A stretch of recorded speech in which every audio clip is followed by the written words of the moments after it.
old dog gonna treat these young boys some new tricks. Steve Smith Sr. He loves playing the age card because he knows everybody expects a 14-year veteran to have slowed down, but he hasn't slowed down. If anything, his arrival in Baltimore has picked up his passion for the game, and he is determined to show the NFL that he is still the impact player he was for 13 years with the Carolina Panthers. Crowd filing in as the Ravens get set to take on the Dallas Cowboys. Want to head down to the field and check in with our sideline reporter, Brent Harris. Brent, we've talked so much about this Ravens defense historically, but there's a new generation emerging after 2 straight years of 1, 2, 3 picks in the draft, all defense.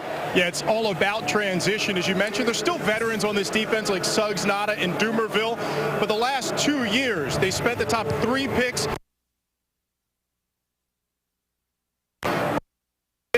on defense, and when you look of this defense is, you can tell that they are certainly on the right track. But as Terrell Suggs said this week, boy, we have been such an aggressive and violent team to get back to that. Just as a point of emphasis, there's only 2 starters on this defense that started in the Super Bowl 2 years ago, and that is Suggs and Nada. As Dean Pease said, this team is better when we are aggressive, and we're going to play call that way. So expect this defense to get after the Cowboys here tonight. Jerry? Certainly appreciate that, Brent. That's what John Harbaugh has in mind. He wants his veterans like Darryl Smith to bring the young players along so that by the time we get to September, the young players are up to speed on an elite defense. Across the field, it's Jason Garrett, now in his 4th year with the Dallas Cowboys. The difference between these 2 coaches, staggering. John Harbaugh with a Super Bowl ring, Jason Garrett yet to get to the playoffs.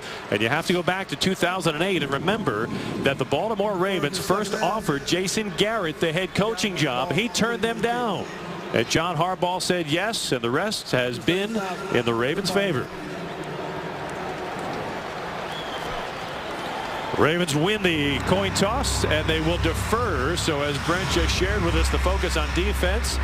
Haloti Ngata and the Ravens defenders, like Terrell Suggs, will be out on the field first. And Stan, that's what Dean Pease wants. He wants that tone-setting drive to start the game, something he was not happy with a week ago against San Francisco. There's no doubt. When we were talking to him, he said, I know we only gave up 3 points, but we were not pleased with the way we played, especially that first drive with the first unit in there. Those are the guys who are going to be on the field in the regular season, and they have to play together and play well. And Dean wants to see that tonight. He's going to give them a little bit more as far as scheme, but he wants them to come out and play aggressively. Joseph Randall will be awaiting the Justin Tucker kickoff to get this thing started. Week 2, it's not the full dress rehearsal that you anticipated in week 3, but the veterans know that the regular season is going to be here sooner rather than later. They only have this game and next week against the Washington Redskins to get their game preps in. The 4th game, they yield the field to the younger players and the job battle. So the intensity should amp up tonight. Justin Tucker has it teed off, and we are underway in week 2 of the preseason. Joseph Randall across the 10 with a return, stopped at the 15. It'll be taken out shy of the 20-yard line as Lorenzo Taliaferro, backup running back, making an impact on special teams. For the Ravens, up front, Brandon Williams, the 2nd-year defensive player, joining Haloti Ngata and veteran Chris Canty. The linebacking core is a strong one, and the rookie first-round draft pick C.J. Mosley expecting a very big night tonight. And the secondary, Darian Stewart working alongside Matt Elam at the safety spot. Shockey Brown gets the start with all of the injuries at the cornerback position. DeMarco Murray is the lone back as Tony Romo gets his first snap of this preseason. Murray with the carry. He has very little room to go. Courtney Upshaw stacks him up after a gain of 1. A flag down on the play. Yeah, holding on the Cowboys, it looks like. The umpire, who is now behind the offense, not behind the defense, threw that flag right away. We're going to see a lot of flags. Brandon Williams beat his guy off the back. On the offense, number 70. Half first down. So Barry Anderson, our referee tonight, with some audio difficulties. Preseason for everybody. You come to a place like AT&T Stadium where everything is so big, it's so shiny, it's so new, and the mic doesn't work. Tony Romo, a year ago, 31 touchdowns, 10 interceptions, and it's not been good enough. He hasn't been to the postseason under Jason Garrett. Murray on the carry, and he'll be stuffed shy of the line of scrimmage. Great secondary support from Darian Stewart. Yeah, he came up as the 8th man in the box. It looked like there was only going to be 7, but he was late. You can see Stewart come up and fill that gap right inside the man who sets the edge, and did a great job of getting DeMarco Murray down. That's a tough back to get down in open space. He did a great job of coming to balance and really just wrapping him up, not allowing him to truck him or juke him and get extra yards. Tony Romo, 2nd and 19. Spreads it out with 4 receivers. He'll be working out of an empty backfield in an obvious passing situation. Ravens rush 4, and Romo, with the pocket collapsing, fires a strike across the 21-yard line. And out to the 30-yard line, it's Dez Bryant with the reception, and he moves the chains with a 21-yard pickup. Yeah, if you leave him that much time to throw, Dez Bryant was crossing. He went to 2 or 3 windows. That means a space between the defenders, and finally he got to an open space, and Romo found him. And you get the ball to Dez Bryant, it's going to be a big play. 1st and 10 Cowboys, just across the 30-yard line, right at the 30. Ravens had the Cowboys backed up, couldn't keep them there. Murray sweeping to the right side, trying to get around the edge, and the Ravens will stop him. Jimmy Smith on the tackle, but after a gain of 5.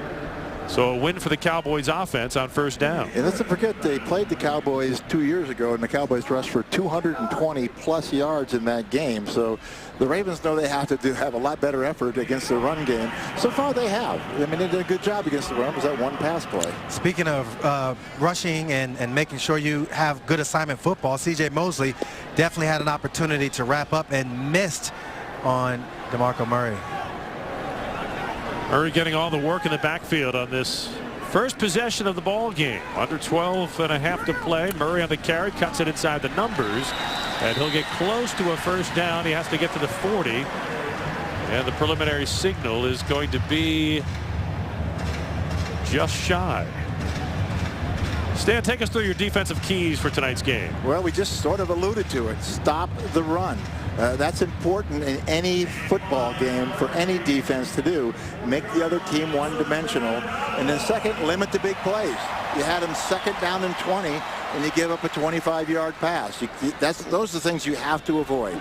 Last year, 10 of the 11 teams that gave up the most long pass plays, big plays, failed to make the playoffs, including the Ravens. 1st down for the Cowboys. Romo looking to throw. Has time. Fires near sideline, and it is caught but out of bounds. Dez Bryant with good coverage by Jimmy Smith, who appears to be shaken up at the end of the play. And a flag is down back behind the line of scrimmage. Holding on the offense, number 77. 10-yard penalty. Repeat 1st down. Well, that's the matchup you want. Your number 1 corner against one of the top receivers in the NFL, but you don't like the outcome with Jimmy Smith getting shaken up. Boy, I sure hope it's not for Jimmy a concussion. That's what they're checking on as far as, you know, when he got up and he took off his helmet. Oh, he's okay. Let's spit up some blood. Got tangled up with Dez Bryant. He went up for the ball really nicely, Jerry. But when he came down right there, he came down very hard on his back.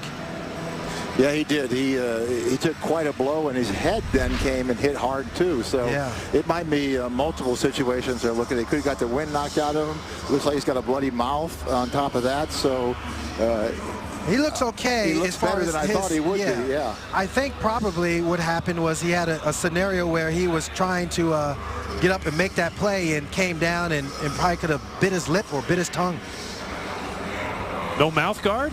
A lot of guys in the NFL do not wear mouth guards, which is ridiculous. Yeah, I was a big mouth guard guy and thought that it was really important, but it prevents concussions. It does. If you're going to be serious about concussions and safety, you have to have all the players wear mouthpieces. I would say we have to be careful saying it prevents concussions. It can greatly reduce the effects of. Right. Yeah. Good point. Reminding me I did not attend medical school. Dr. Andy Tucker, who's checking out Jimmy Smith. He did a good job of coming up. The ball just happened to bounce to to Des Bryant, and they ruled it. His knee did come down out of bounds on that play. But, yeah, I think Brent has something downstairs, Jerry. Brent, go ahead.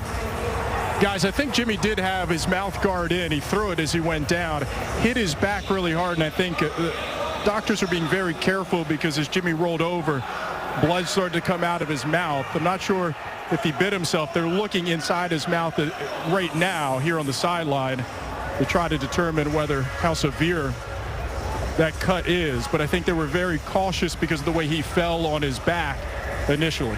Because he's not showing any of the classic signs of concussion, which is a good news, and even better news that he was using his mouth guard. While Jimmy Smith gets medical care on the sideline, Dominique Franks will take his position at an already thin cornerback spot that is now dangerously thin.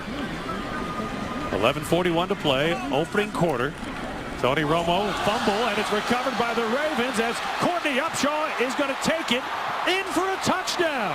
Courtney Upshaw scoops up the fumble and carts it 25 yards for 6. That was the read option. I don't know what Tony Romo is doing after coming back from back surgery for a herniated disc, running the read option and then not getting the handoff. Did DeMarco Murray think he was going to keep the ball? No, that was just a delayed handoff. Yeah, bad handoff. What really was not the read option. It just looked like it from the backside, but the front side you can see him put the ball out with one hand and just did not make a good handoff. There's miscommunication between the two. And let me say this too: when you haven't been in practice, the mundane things like that fundamental quarterback exchange to the running back sometimes gets a little muddled, and it benefited the Ravens on that play.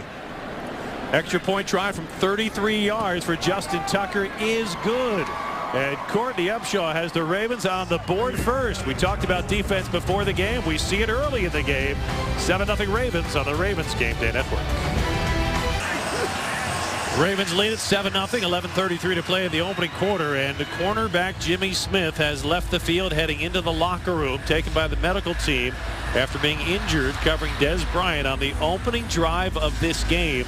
The one position the Ravens cannot afford to lose any players. They lose their best player right out of the gate. Yeah, we talked about how they had 2 A corners in Ladarius Webb and Jimmy Smith, and we're looking for that 3rd and 4th.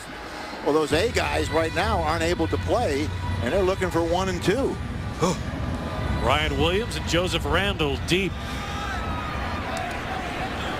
Randall will take it out of the end zone across the 10, hit it to 15, and it'll be taken down there. Anthony Levine with the good special teams. Concern of Jason Garrett, I don't think. And it's all those little things that nobody thinks of. You know, the ball handling in the run game, the cadence, just the communication in the huddle, just all the things that we take for granted that a quarterback does play after play. So from the 17, Romo tries again. And the handoff is clean this time to Murray, and he's past the 22. Pick up about 5 for Murray. Baltimore, which has been known for its defense, obviously, for years and years with Ray Lewis and Ed Reed, and when those guys left, they went 8-8 last year. I don't want to call it a rebuilding year because they're like the Cowboys, 1 game away and 1 win away from making the playoffs, but they addressed the needs on defense. Their 1st, 2nd, and 3rd round picks, all defensive players, their top 3 picks. Lots of former first-round picks on this defense. Through the years, the emphasis in the draft has been on defense from Ozzie Newsome. 2nd and 5. Romo has time, can't find someone open. And here's James Hanna who drops it.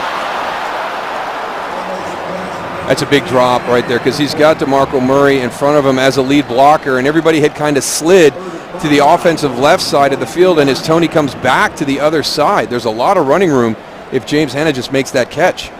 You talk about pass protection too, though. It's a 4-man rush for Baltimore, and Romo just has all day. At some point, Darryl, he said, come on, I really don't want to run the ball here. Please, somebody get over. I want to throw it. I do not want to run. Now that's a change. In years past, Romo would have taken off right there. So 3rd down. And with the 1st down, there's Dez again. He's still on his feet. He is ruled down, though. Whistle blows, and he is down. Dez is saying he was not down. Probably want Jason Garrett to challenge it, which he cannot do. Even if it was an inadvertent whistle, even if he was not down on the play, which as we see right there, it doesn't look like his body ever made contact with the ground, actually landed on a Ravens player. Yeah, and so he is the play is down. blown dead. Yeah. Wow. Look at that. And the fans now just seeing it on. What a play, though, by Dez, huh? And it's a first down once again on a completion to Dez. And nice running from DeMarco Murray for the first down. 16. That looked a little better, DJ. Well, I just, the emotion of Dez Bryant is one of those things that becomes infectious. And yeah, he's just arguing the call, but he's so passionate when he gets into those situations that it starts to become contagious through the huddle into the offensive line. DeMarco Murray now wanting an opportunity to have something big happen when he has his chance. And that was the fullback, Tyler Klutz, leading him up in there to the left side. It's about time they got a fullback on the roster.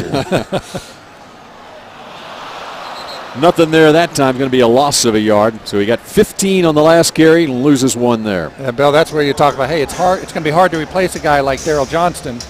And I always say, well, it's going to be really hard if you don't even put a fullback to camp, If you don't try. Yeah, so Jason Garrett, he likes that fullback. That's pretty obvious. He grew up with watching DJ lead for Emmitt Smith, and he said, let's get that guy. And Tyler Klutz, he's a road grader. And it's good we got Daryl for this game because Baltimore likes the fullback too. They do. DeMarco trying to get outside. And he doesn't go down. But it's a short pickup for Murray. And we'll get to Baltimore's offense here when they finally get the ball. We don't know when that'll be, but they struggled. They were always obviously a great running team, and they struggled running the ball last year. 30th in the NFL rushing the ball.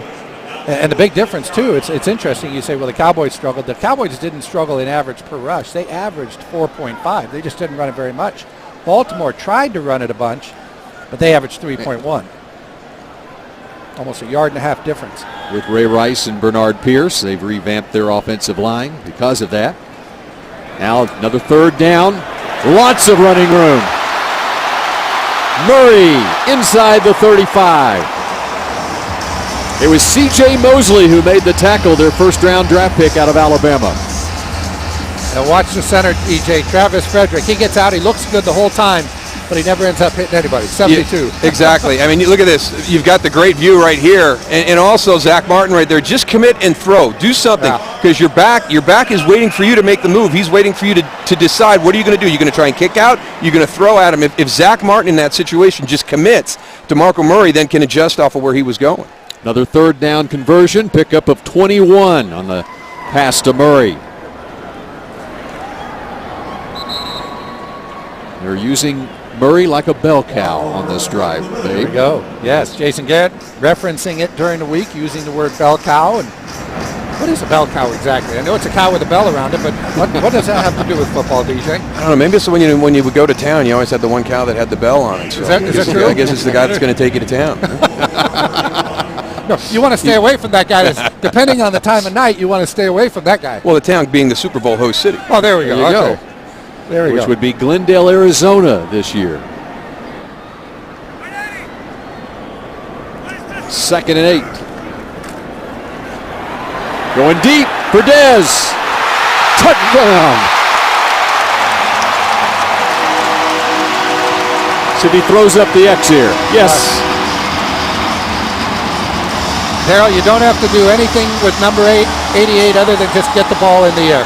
I think it's one of the things that we'll see Tony Romo do a lot of this season. Pre-snap, do I have one-on-one on the outside with number 88? And if I get that, then I will just at times throw it up and see what happens. And you talked about him being the best player in camp, maybe the most talented guy on the field tonight. That's just not a fair matchup in that situation. He is so athletic. Well, and that's something, too, when you get to the regular season. I don't think a lot of teams will single Dez Bryant up out there. No, and that's going to be the biggest thing, and we saw him last year early in the season kind of working through that. Have a big game because somebody did single you, and then get frustrated the following week because they doubled you. And you've got to be able to slide and let one of your buddies have a great weekend that following week. I'll just say that my defensive coordinator is fired, Bill Jones, if he comes in with a game plan that singles up Dez. And let me just tell you very briefly, I cannot wait for when the Cowboys go to Seattle, and it's Dez Bryant and Richard Sherman. Jason Garrett can wait, I have a feeling, because Seattle's a pretty good football team. But Love that matchup. And that will be relatively early in the season, 6th week of the season. Dan Bailey lining it up on that right hash mark for the 33-yard point after attempt, and he is good. And Dez Bryant is good too. First touchdown of the preseason for Bryant, and the Cowboys have knotted this one up at 7 apiece with 6:44 to play in the first.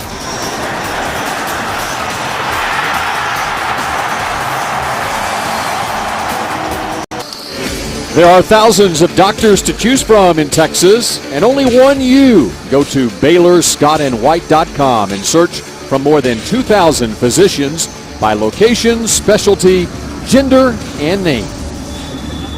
Scott Linehan has to like what he saw from Tony Romo and Dez Bryant on that drive. DeMarco Murray as well. Now the deep kickoff from deep in the end zone, some 8 yards deep. Deontay Thompson. And Rich Bisaccia won't like this.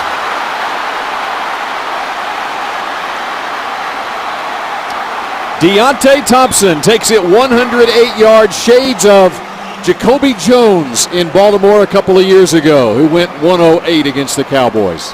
And you wonder if the coverage team, watching the depth of that ball in the end zone, lets up at any point, thinking he's not coming out. And now all of a sudden, your blocking is going to favor the return team, and he hits this full speed. He never has to break stride. They never force him to slow down at any point. At any point. He never changed a gear. The only one who sort of had a shot at him was the guy that you don't want to have the shot at him, which is Dan Bailey. So Justin Tucker is on 33 yards again for the point after. And it's 14-7 with 6.5 minutes to go in the first quarter. And we ask the question now, will we ever see the Baltimore offense in this game? I know this. Those defensive guys are getting a little anxious over there. We need to find out about Dallas's defense. Yeah. Well, it's been very eventful so far here at AT&T Stadium. Baltimore leads Dallas 14-7. They managed 14 points without the benefit of the Ravens offense stepping on the field so far. Yeah, Cowboy fans, DJ, they're getting on their iPhone or their BlackBerry or whatever, and they're looking and going, man, our defense stinks. They're giving up 14 points. Like, no, the defense hasn't even been on the field yet. Well, in the way the Dallas defense played last year, you certainly don't want to be giving up points on an offensive turnover or on special teams. Shorter kick this time, taken by Randall. A better return this time. It's out around the 23-yard line.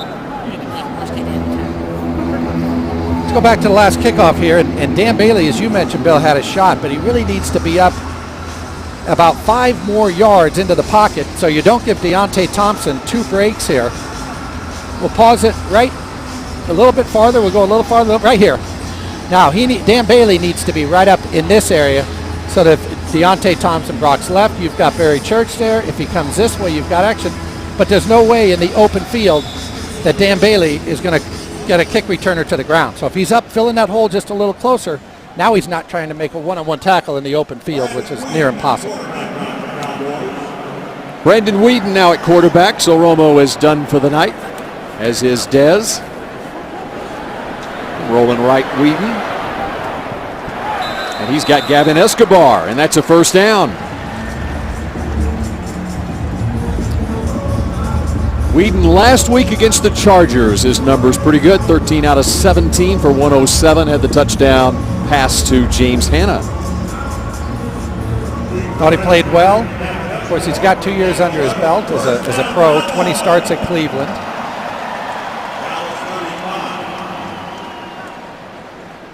Jason Garrett said he just needs to play, to which my answer is, don't they all? From the 35, and not much there.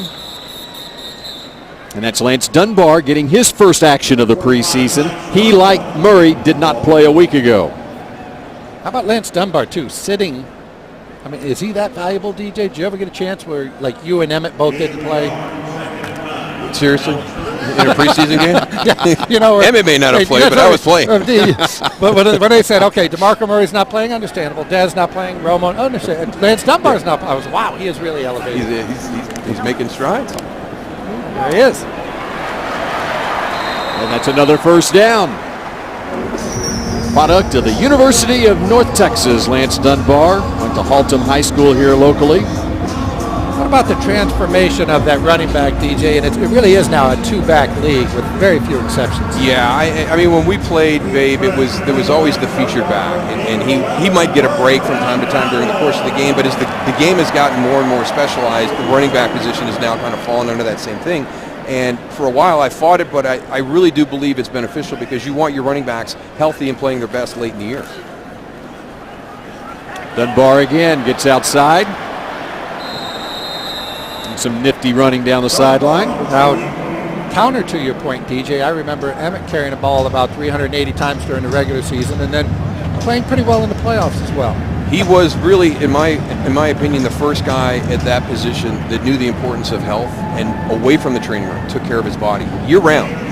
Very aggressive in the weight room, training room, chiropractic, massage. He did everything. It wasn't just what he was doing at Valley Ranch. Emmett Smith was always trying to find something to make sure he was healthy as he could possibly be every Sunday. Gosh, you were throwing in chiropractic treatment, massage. I was ready for a facial. I mean, the whole spa day at the spa type of thing. 2nd and 3. Dunbar again, and he is plastered in the backfield. It's Darrell Smith. Well, and you see the value of the running back has decreased too. Not one taken in the first round this past year. Guys are trading up now to get the Sammy Watkins in Buffalo. They're moving up to get him. Atlanta moved way up to get Julio Jones. The receiver has become that guy that the running back once was in the new passing game. Cowboys still with their first team offensive line in there, and the Ravens, their first team defense still in there, especially up front. 3rd down for Wheaton. Going deep. Has his man, but knocked away from Terrence Williams. Chucky Brown, the former Texas Longhorn. Brandon Whedon's got a great arm, really snaps it off, and Terrence Williams has him beat up the left sideline. Just a little bit underthrown by Whedon. Not a bad ball, but if this ball is down the field, I don't know if it's a touchdown, but it's a big play. Chucky Brown makes a heck of a play, though. Look at that. I mean, he reads the eyes of Terrence Williams. He never turns around to locate the ball, but as his hands come up, Chucky Brown's hand comes up. That's just well done as a defensive back. Ravens have some injuries at the cornerback position. They're missing Ladarius Webb, who's out with a back injury. Punt is taken by Michael Campanero at the 17-yard line. And the rumors are true. Joe Flacco and the Ravens offense coming on the field. We're going to see a few pulled hamstrings out here, DJ. It's been an hour since they loosened up. We'll see what they can do on offense in a moment. See it live at AT&T Stadium. Single game tickets are available for most 2014 home games. Go to Ticketmaster.com for tickets. Cowboys will open the regular season here at AT&T Stadium against the San Francisco 49ers 3 weeks from tomorrow. Joe Flacco and the Ravens offense on the field for the first time from their own 18-yard line, and looking to throw is Flacco under pressure, and it goes incomplete. Kyle Wilbur in coverage. Good pressure from Davon Coleman there. And the Miller Lite defensive starting lineup for the Cowboys. They've been sitting a while too. Tyrone Crawford, Nick Hayden, Davon Coleman, the rookie out of Arizona State, and Jeremy Mincy up front. Wilbur, Durant, and Carter, the linebackers.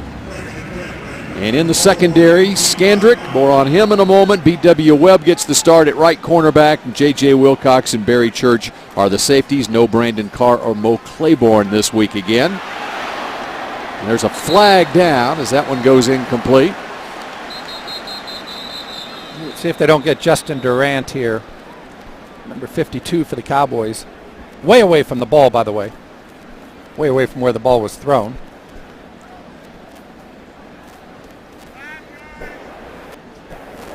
Holding on the defense, number 54. 5-yard penalty, automatic first down. Instead, they call it on Bruce Carter, number 54. And this is going to be a point of emphasis this year, so you're going to see this a lot. Anything that even resembles holding, you can see it right there. They're going to call it, and sometimes you got away with that in seasons past, but the NFL is really looking for more consistency on that call, so we're going to see a lot of defensive holdings this season. So 1st and 10 from the 23 for Flacco. Oh, batted down at the line of scrimmage.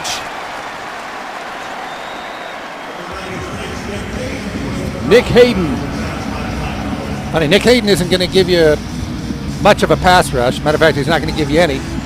Didn't have a sack last year. He's occupied 2 guys, but he just gets his hand up. He got nowhere near Joe Flacco, but he got the ball to the ground. I work with Tony Siragusa, and he'll say there was a lot of times I'm not going to beat somebody. And if I don't beat him right away, I know I'm not going to get there. So now I read the quarterback's eyes. I get into the throwing lane, and I try to time the throw and knock it down. And that's exactly what Nick Hayden did on that play. So 2nd and 10. And 4 or 5 yards as the Ravens working on the running game. Not Ray Rice, it's Bernard Pierce on the carry. And to further that point, DJ, I always say that quarterback is throwing through lanes because Joe Flacco is 6'6". He's got a high release. You couldn't get a more prototypical guy back there in the pocket. But if a defensive lineman puts his hands up, I don't care if you're 5'10" or 6'6", when that guy puts his hands up to 9 feet and you're trying to throw the ball down the middle of the field, he's going to knock it down if the hand gets in the lane. Last week, Cowboys could not get Phillip Rivers off the field on 3rd down, but this week, a different story intended for Jacoby Jones. Bruce Carter on the coverage. Oh, this is a good sign right here. Bruce Carter has been struggling in coverage since he's been in Dallas. He's working against a wide receiver right here, and you see him pick him up in his zone as he comes across. That's a nice recognition by Bruce Carter on that, and then the athletic ability to stay stride for stride, with Jacoby Jones, which is very difficult. Dwayne Harris is deep for the punt. Sam Cook sends Harris all the way back to the 15-yard line. What a hit. It was Justin Forsett down there to deliver the hit after Harris breaks 1 tackle, and he got about 8 on the return.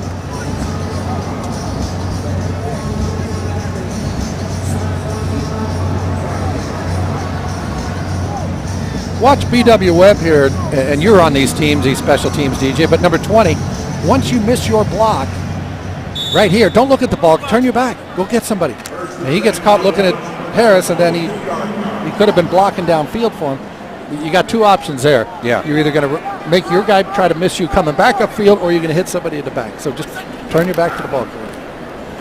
Brandon Whedon, an Oklahoma State Cowboy, handing off to a fellow former Oklahoma State Cowboy in Joseph Randall, who's now in there at running back.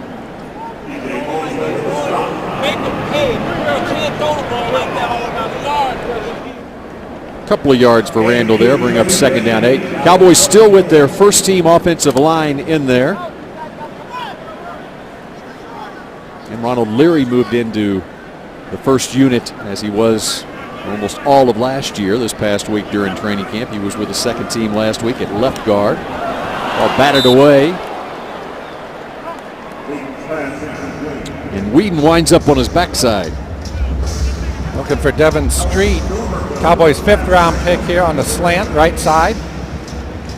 And again, this time it's a linebacker just getting in that passing lane. Big hit there. Ooh, that did not feel good. No, well, you've got you see pressure coming from your right side on the offense, and both of those guys drop out. Thomas Dumerville, Terrell Suggs both drop out, and then the pressure actually comes from the left side and a free blitzer to the quarterback. This game brought to you by AT&T, mobilizing your world. 3rd and 8 for Whedon. And a flag down as coming up with the football is Gavin Escobar. Enough for a 1st down, it would appear. See what the flag is.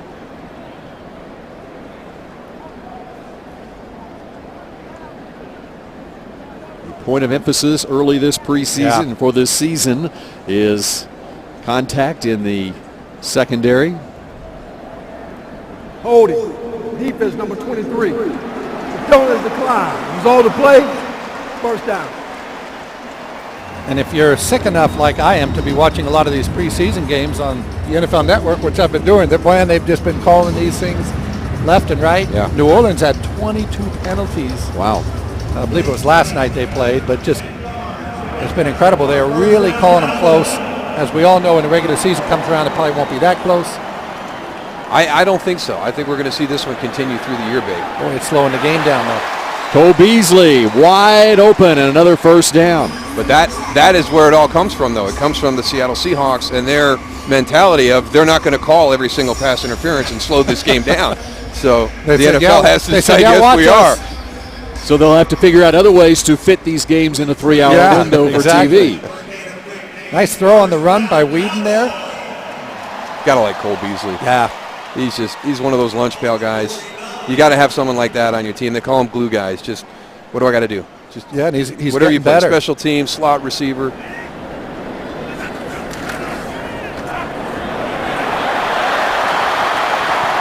There's some running room for LaRon Byrd and another first down. Ron Bird's the exact opposite of Cole Beasley. 6'4", 220, big guy. Can really get in and out of breaks so well. Usually the taller receivers have a harder time of kind of breaking down and coming back the other way, but he does a good job with it. Nice little swing pass here. This is a little Scott Linehan wrinkle that we've seen. They go slot.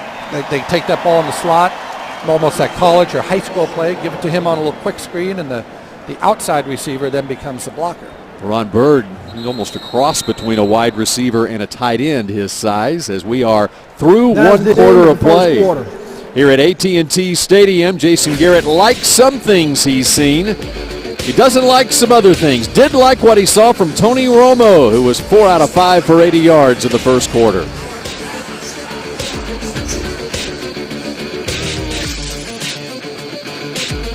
Get 32 issues of Dallas Cowboys Star Magazine in print for $39.95 or get the digital version for just $14.99. Call 1-877-NFC-BOYS or visit DallasCowboys.com/star. Brandon Whedon's been effective on this drive. 3 straight first downs for the Cowboys offense into the Ravens end of the field at the 36. Lance Dunbar tripped up as he gets just to the line of scrimmage. Is there any way that they can kind of change the scoring on this? Kind of like they're doing with the extra point, they're moving it back and changing up to make it like a fantasy football game? Because the Cowboys have 184 yards and Baltimore has 5. And yet they're down 14-7. If it's fantasy football, the other guy is throwing up the white flag. Jason Garrett looks like a man that wants that to change. Fantasy owners have to love what Romo did, what Dez did tonight. Like what they're seeing from Brandon Whedon, too. 2nd and 9. As time throws deep downfield over the head of Dwayne Harris. It'll bring up a 3rd down. Time to recognize tonight's Bank of America Offensive Featured Player of the Game. Tonight's player is one Tony Romo, who's standing by with Steve Dennis. All right, thanks, Jonesy. Your first action since before Christmas. Just business as usual? Yeah, I mean, when you play long enough, I mean, you're always excited to play when the season starts, so that was exciting. As far as just the progressions and the reads and going through my mechanics, that's kind of the same. So it was good to come out here and do what we did. Did you have any thoughts enter your mind other than the immediate task at hand? No, and I'm not even sure what you're implying. No, just anything. You know, how's my back going to be? You know, where am I? Whatever, anything. No, I mean, I think more than anything, you just go play. And if you're thinking about other things and you're not doing yourself service and you're not helping your football team, so got to commit to the task at hand and just disregard everything else and go play. All right, the Cowboys are about to punt. We'll continue with Tony. First possession ended in a fumble for a touchdown for Baltimore. What happened there? Yeah, we got to look at it and find out on tape. You know, obviously, we can't let that happen. We got to get that corrected, and we will. And you almost made a tackle there. You had Courtney Upshaw by the jersey. You don't want to be making tackles tonight, Tony. Well, I'm trying to improve my career statistics on the defensive side of the ball. So. Yeah, you are. All right.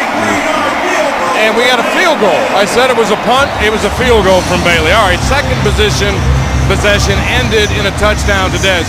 What's the plan there? He gets one-on-one, just throw it up to him. Well, I think there's a little more detail in that, but definitely when Dez has an opportunity where he did, they sent a safety blitz on the play, and, we just had I gave him something that's a little different than what we normally do, and he was able to see it and just kind of be on the same page and went up and scored scored. So it's great to see.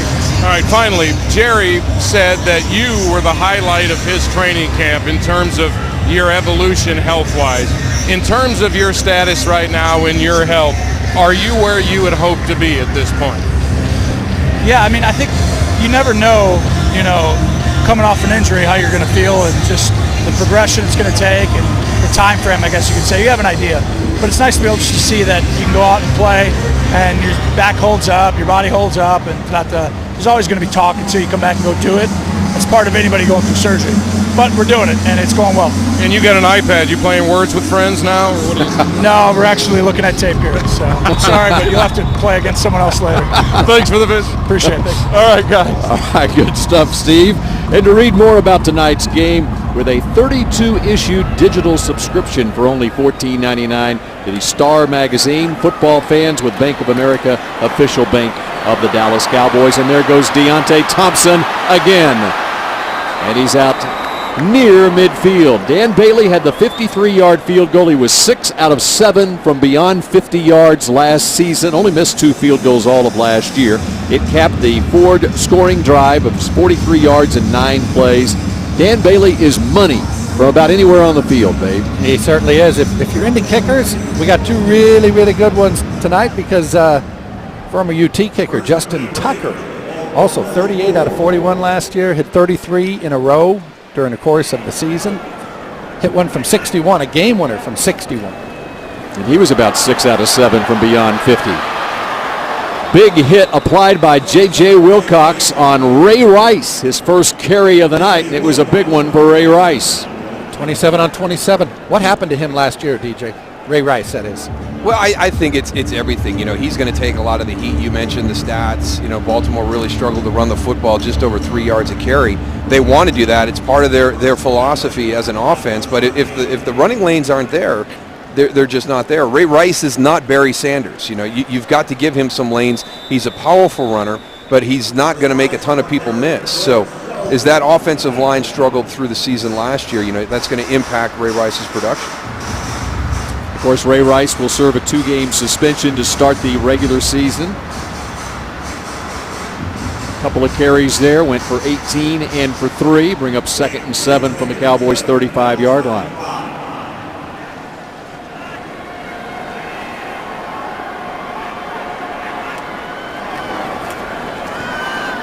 Flacco with time, now rolls right. And a flag down. You see there at the 33-yard line. There's another guy, Steve Smith, now a Baltimore Raven. That's a big pickup for the Ravens in the offseason. Orlando Scandrick and Smith going at it. I think they're going to flag. Defense, number 32. 5-yard penalty, automatic first down. I think they're going to flag Scandrick. Scandrick, like Ray Rice, will not be available to the Cowboys. He for the first 4 games of the season. Of course, that news coming down this week. Now that, to me, Darryl, was all within the first 5 yards. Yeah, that was very, very early in the release there. So that's going to be one of the things that I think that the officials will sit there and they'll talk to each other about as they grade after each work's performance. Where are we calling the hold? And, that's something that they hopefully will get worked out, because if not, we could be in for some 345, 350, 355 games baseball this season. Game. Yeah. So it's an adjustment for not only the teams and the players, but it's also for the officials. Yeah, everybody involved. Well, and they are just, to be clear, they are just carrying out their job. They're not saying, hey, why don't we start doing this? The league is saying, we want you to enforce this more closely, and that's what they're doing. Hopefully they look at it in the regular season and they say, let's back off a little bit here. There's the big fullback upended by Orlando Scandrick. Kyle Juszczyk out of Harvard. And Bill, you talked about Des Bryant being the best player in camp for the offense and probably for the entire football team. It was, for me, clearly Orlando Scandrick was their best player on defense, which is going to hurt them all the more missing those first 4 games. And DJ, he wasn't taking a chance that he was going to let the fullback be able to get up ahead of Steve and turn upfield. No, you got to get it to Juszczyk a lot quicker than that. I mean, he pops open on that little bootleg coming out the backside, and if he waits one more tick, Orlando Scandrick now is going to have a big hit. Timeout, Dallas. That's the first charge timeout. So the Cowboys use a timeout here as the Ravens face a 3rd and 3. Rod Marinelli coming up with something to stop them on that Dallas defense. Your chance to win like a pro is here with the 2014 Dallas Cowboys scratch-off ticket from the Texas Lottery. You have a chance to win $100,000 instantly. Saw Ray Rice on this possession, and now Ray Rice has left the field without his helmet. Headed back to the locker room. 3rd down for the Ravens from the Cowboys 22. Steve Smith can't hold on. It's an incomplete pass. Well, and a great job by J.J. Wilcox. I think he's the one that actually dislodged the ball coming from that safety position, going inside out. And he just makes a beeline over there and separates it. Yeah, it's B.W. Webb in coverage on the outside and corner, but it's J.J. Wilcox knocking it out. A little bit of a high ball there by Flacco. That didn't help his receiver out. Wilcox finishes up the play nicely. So here's Justin Tucker. Ball will be placed down by the holder, Sam Cook, at the 30-yard line. It's a 40-yard attempt for Mr. Tucker out of Austin Westlake High School and the University of Texas. And there's 3 more for the Ravens there with 11:18 to play here in the second quarter. Handshakes all around on the Dallas sideline after no touchdown for the Ravens that time. They hold them to a field goal, and it's a 17-10 lead for Baltimore. Check out DallasCowboys.com and make sure to download the Dallas Cowboys official app for up-to-the-minute news. DallasCowboys.com. All Cowboys, all day, every day. It's your source for not only Cowboys news, but special programming as well. Great videos on there throughout training camp. It will continue throughout the regular season as well. Total yards for you fantasy players out there, 185-34 in favor of the Cowboys. But the scoreboard in favor of the Ravens. The kickoff goes through the end zone from Justin Tucker, and the Cowboys will take over at their own 20-yard line. It'll be Brandon Whedon again, coming out to lead the Cowboys. And just an interesting guy. You know, I mean, in terms of great ability to me, you know, went to play baseball, drafted by the New York Yankees in the 2nd round. College senior at what, 28? Because he came back to football at Oklahoma State. You know, I always say Mike Holmgren was the guy in Cleveland who drafted him, and Holmgren has had a really good track record of being able to identify talent at that position, so I defer to him. Under pressure, and Pernell McPhee gets him. But I think, you know, some people are going to look at Brandon Whedon as a first-round draft pick being available to move to another team at that standpoint. You talk about what Mike Holmgren, you know, what he did with Brett Favre and everything. I think you also have to understand that Cleveland has become that franchise now that resembled what the Raiders used to be, that you can't really fault some of these guys coming out because it's an organization that's a tremendous transition. And I think that Brandon Whedon was a casualty of that. And maybe it's just, for him, it's just getting out and getting a nice change of scenery. 2 owners, 2 coaches, 2 offensive coordinators, 2, the Noah's Ark of franchises going on up there. Jeremy Parnell got beat by McPhee for that sack right there. Joseph Randall on the carry. And now time for a Sony Sounds of the Game. I'd like to utilize our personnel playing multiple locations, so to speak. You know, every once in a while you got to put that running back in a receiver spot, or you know, you might put a receiver in a running back spot just to get guys in different places where the defense doesn't say, okay, we break this huddle, they get in this formation, you know, this is where Dez is going to be. You know, those are things you try to do. I think everybody in the league does that, and they've done it here. So I think some of those things will be new, but the biggest thing is no matter what we do, we got to execute the plays we run. That's going to be the key this year. Wheaton gets it to Randall past the 25 to the 26 on 3rd down. It'll be punt time for the Cowboys, but Scott Linehan has to love the weapons he has at his disposal here in Dallas, much like he had in Detroit. Well, it was interesting, DJ. He said, I looked at the roster. He said, when you have opportunities to go places, he looked at who he's going to work with on offense, and I think he said, okay, let me see. Future Hall of Fame tight end, I like that. Maybe one of the top 5, top 3 receivers in football, I like that. 88, okay, quarterback, yeah, he's pretty good. I'll come to Dallas. A commitment to the offensive line over the last couple of years. Yeah. This looks like a good group. Chris Jones with the punt. Michael Campanero gets past one man. Tim Benford was down there delivering the initial hit. The Ravens will take over on offense. One thing I did, I had a conversation with him, and we were talking, and basically he said it's just great. You've got a 3-down player, a 3-down tight end, and Jason Witten. And I said, don't try taking him out because he ain't coming out. So, just so you know. We'll be right back. 7 Dallas Cowboys watching the Oklahoma State Cowboys. That's how many play for the Cowboys right now. 2 weeks from tonight. Joe Flacco still in there. Ball batted down. Tyrone Crawford. Flacco hasn't got a lot of work today. John Harbaugh said that they basically play the first quarter. Yeah, they didn't get in the game until 6 minutes left in the first quarter. So Cowboys had the ball for the first 20 plays of this game. Flacco, maybe he said you're going to stay in until you complete 2 passes. Right now he's 1 of 6. Yeah. 1 of 6 for 4 yards so far. 2nd and 10 from the 36. Yet his team has 17 points on the board. Bernard Pierce tries the left side. Good run defense. Jeremy Mincy playing that right defensive end. That's some penetration into the backfield. That's what it must have been like playing for the Steelers in those mid-'70s. And you had 3 points up on the board. Hey, we're winning. Now Dallas played some pretty good defense with their doomsday defense of their own, but you didn't have to score a lot of points up there in Pittsburgh to win games, did you?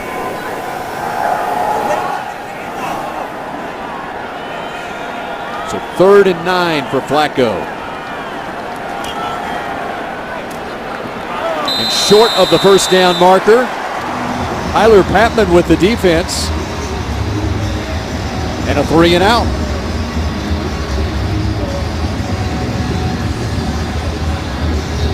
So Flacco, just 1 completion. Defense will feel a little bit better about itself. Last week, they had to get to the 4th quarter before they forced an incompletion from San Diego. Chargers started out 12-12. Cole Beasley calls for the fair catch and comes up with it as he hits the turf at the 20-yard line. Let's go down to the sideline because Steve Dennis is very intrigued now about those iPads on the Cowboys sideline. Well, you heard me tease Tony about it. I was only kidding. I knew what was up. This is something new in game operations you may be interested in. Roxanne will get a shot of it here. Remember the photos on paper? They used to have to fax them down from upstairs, and all the players would have them here on the sideline. They still have to do that as well, but now they just send them right to iPads. All this fancy stuff, they just get it to iPads. There's 8 for the offense, 8 for the defense, and 12 upstairs, and all the players can see the photos in 4 to 6 seconds. There's always something new, you guys. This is it. I think the biggest thing about it is the clarity of that photograph. I mean, you remember how hard it was? They give you the stills on the sideline. You're like, I have no idea what this means. I can't say anything. Off the curly fax paper. Yeah. Curl up on you. So one of the things that we've heard the players and the coaches talk about with the iPad that Steve showed you is how clear that picture is and how much more they're getting from that still photograph. Problem is, there you see Rob Marinelli, 65, the tight end coach Mike Pope, 71, I believe. Monty Kiffin's over 7. They don't. iPad. I can see fine with my reader. Right. Joseph Randall has the first down. But the playbooks are all on iPads now. Yeah. Right, maybe you've got an iPad now. I have an iPad. So I've heard I have an iPad. I'm actually becoming quite proficient with it, I must admit. I always think too, DJ, what if Vince Lombardi came back down and you said, okay, coach, here's your iPad, here's your red challenge flag, put that in your sock. How many things would have changed where you say, what the heck? Well, the first thing would be, how come there's only 1 running back in the backfield? What's going on? What happened? Who said we're throwing the ball on first down? Why isn't the quarterback under center? Yeah, there we go. There's Dwayne Harris. It's another first down.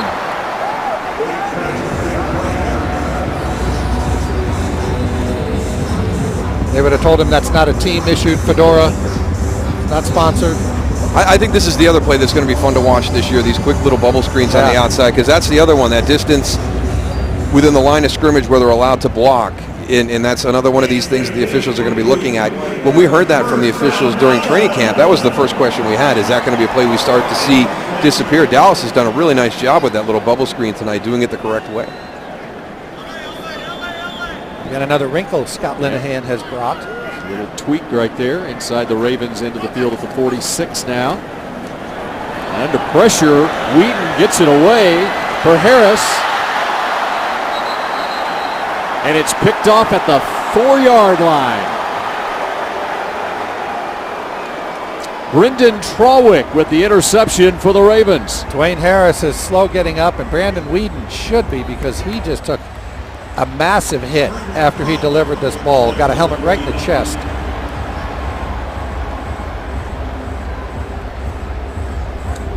The safety coming over, Trawick has the pick. And now change of possession, they'll take a look at this on the field. You won't need to challenge.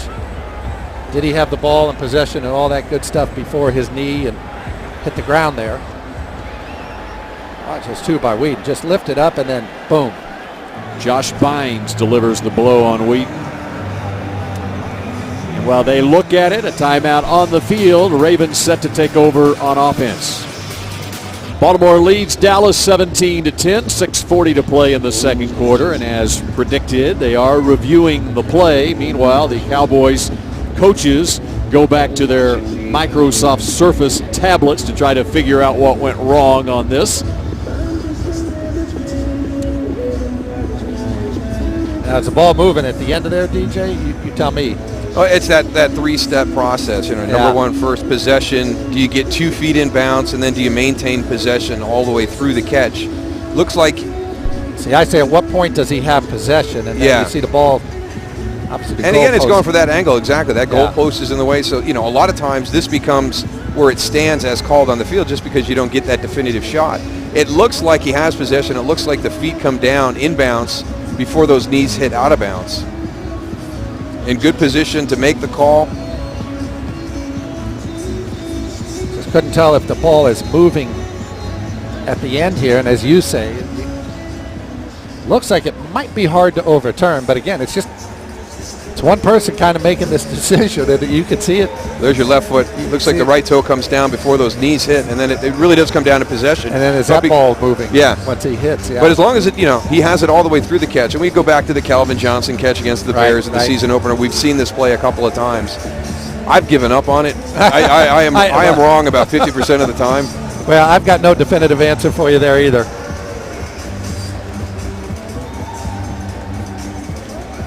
Again, taking a good long look at it.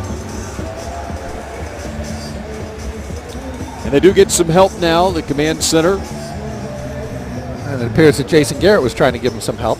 How about that replay? I love this. Here we go. After review, the rule on the field stands. First down, Baltimore. So Barry Anderson says first down, Baltimore. And the pick stands for Brendan Trawick. I think you're just going to have a hard time overturning that one.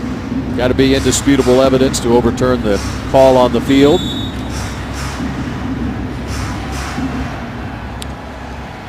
So still Joe Flacco. Backed up in his own end of the field this time. Right up the middle for about 4. Bernard Pierce one more time.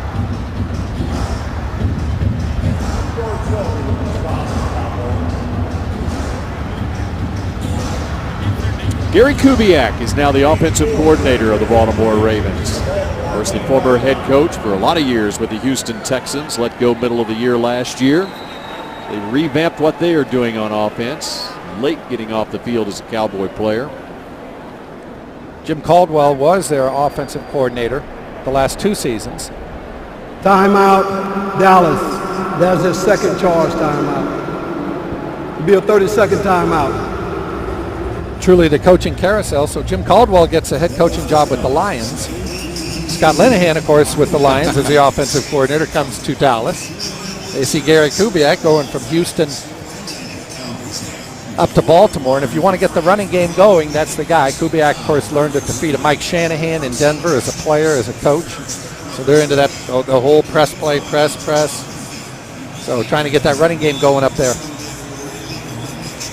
And Joe Flacco had an off year last year, too, especially compared to what he did in the postseason the year before. He was Aikman-like in the postseason the year before. Well, he was sacked 48 times last year, so the offensive line didn't block for the run. They didn't block for the pass. They're trying to run it out of the shadow of their own end zone here with Pierce again. It's going to be 3rd and short upcoming for the Ravens. Just to emphasize the point I'm sure that John Harbaugh wanted to make as we see Rod Marinelli calling the defensive signals for the Cowboys. They ran the ball last week against his brother's team, the 49ers, 48 times. 48 times for 237 yards. So, wow. They talked about, hey, we need to get our running game going, and they put their money where their mouth was. They're running it again, and they have the first down. Pierce. Barry Church can't bring him down. J.J. Wilcox with help does, but it's a first down for Baltimore. Let me ask you, Darryl, we hear all the talk, we're going to run it. We've heard it for a couple, 3 years. We're going to run it more, we're going to run it more.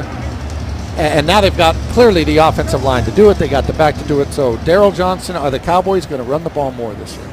I think it's going to be interesting to find out because we heard a lot about that in Detroit as well last year when you had Joyce Bell and Reggie Bush that were there. We've got to become more diverse. We just rely on Calvin Johnson on the outside. Scott Linehan still struggled with it a little bit, was very, very pass-heavy in Detroit, and well, he should be with Calvin Johnson, but I'm still waiting to see. I think they need to. I understand the impatience with DeMarco Murray because you can see the success, and I've always felt that he was the guy that needed to get the ball. It's not going to be easy for him to just, if he gets it once every 3-4 plays, to be able to come out and bust out big runs. He's one of those guys that has to get it for a while, get a feel of his blocking up front, and then all of a sudden he'll start to have the big plays. Well, here's the other thing. He averaged 5.2 a carry. Now, I understand if you're running the ball and you're gaining 2 yards, you say, hey, the heck with this. But when your running back is averaging 5.2 a carry, I'd give it to him a little bit. Caught a lot of balls, too. Of course, that's the other thing that Murray brings that Linehan, has to love, and is much like some of the backs that he's had in Detroit, too. That's an extension of the run game, and Emmett was great at that, too. Yeah. Better pass receiver than people give him credit for, and I actually think he can be a downfield receiver, and there's a difference between a guy just catching swing passes and dump-offs and a guy getting down the field a little bit. Obviously, nobody better than Marshall Faulk. Now, that's a little unrealistic to think you're going to be there, but he can catch the ball over his shoulder. Made the biggest catch of the season last year for the Cowboys against Washington. That's right. A little dump-off. And Flacco throws incomplete. There was some pressure there. There's a late flag coming in. Kyle Wilbur, one of those, bringing the pressure. Marinelli shaking his head.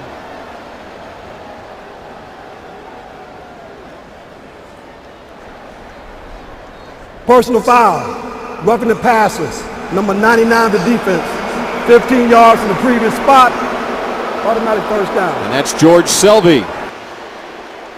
Yeah, they were going to get him off the field here on 3rd down, but not now. Yeah, that's Selvey coming from the right side of your screen there, leaves his feet there, and that's probably what got him. They're quick to throw the flag on that. And he was working against the right tackle, Rick Wagner, who is their first team right tackle. Young guy out of Wisconsin, played with Travis Frederick at Wisconsin in his 2nd year.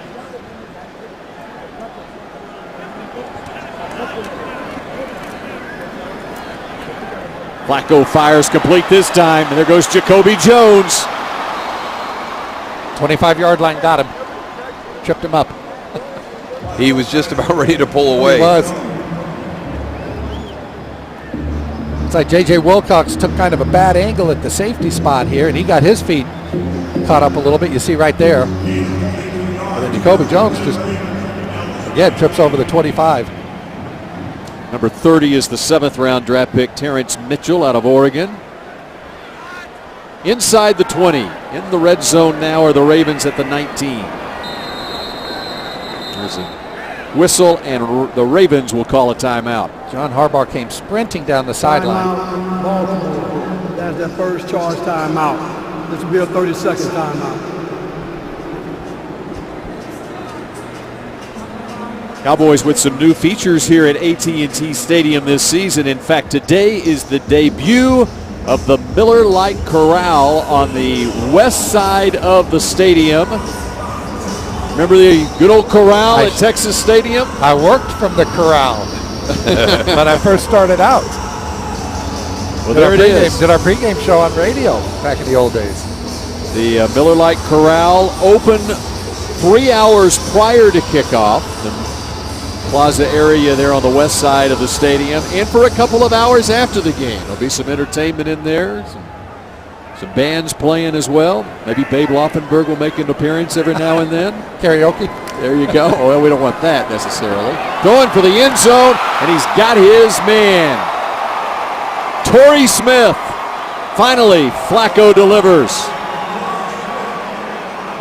And you go back, the Cowboys had him off the field on third down. They made the third down stop, and George Selvey with the blow to the head of Joe Flacco.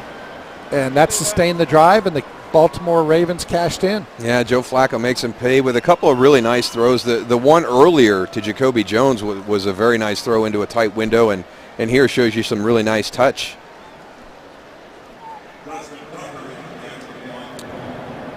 So the Ravens add to their lead behind Joe Flacco, who had only completed one pass prior to that drive, but he puts it together, and it's a lengthy drive for the Ravens, helped along by the penalty as was mentioned, but it's 96 yards the Ravens go for the score. Flacco and the Ravens closed out Texas Stadium in 2008 with do you have to bring up that memory? You know, last game at Texas Stadium. I remember that Super Bowl in '92, Daryl. Is that better for you? Or we can talk 93 or 95. Right. Or some of the Roger years. But, and it was 2 long touchdown runs. And Joe Flacco was a rookie that year, only the second rookie to win at Texas Stadium. But yeah, 2 long. Matter of fact, they set a record in that game. The Ravens, I think it was 2 back-to-back 80-yarders. One was a 77-yarder, 77 and 80-yarder by LaRon McClain. Yeah. A fullback. Yes. And by the way, Joe Flacco is now the NFL's all-time leader as far as the number of regular season wins his first 6 seasons. 62 regular season wins his first 6 seasons in the league. His first 5 seasons, they made the playoffs, and he won a playoff game in each of those 5 seasons. They went 8-8 a year ago. And at the same time, Drew Brees with 63. Joseph Randle can't find the handle on it. And the Cowboys will not have good field position. Yeah, Rich Bisaccia is not going to be happy when he watches the film tonight. We've had, obviously, the long kickoff return for the touchdown, another long return right after that, and then here not being able to field the ball cleanly, putting your offense in a tough spot to start the drive. It's one of those, the harder he tried, the more he fumbled it. It's like, come on, I got to get going. Football, get into my arms. There's Rich Bisaccia, special teams coach for the Cowboys. Probably fry an egg on top of that head right now after the kickoff return for a touchdown. See what the Cowboys can do from their own 9. Randall hit in the backfield and dropped. Joseph Randall, DJ, is saying, you know, this series is not going real well for me. Arthur Brown, number 59 for the Ravens from his linebacker spot. That's textbook right there, being able to find your way through fit. Brown's second-round pick last year out of Kansas State. And then they go ahead and draft another inside linebacker out of Alabama, C.J. Mosley, this year.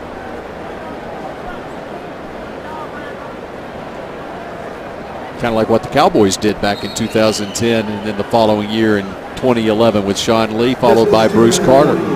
2 minutes to play here in the second quarter. Ravens up 24-10.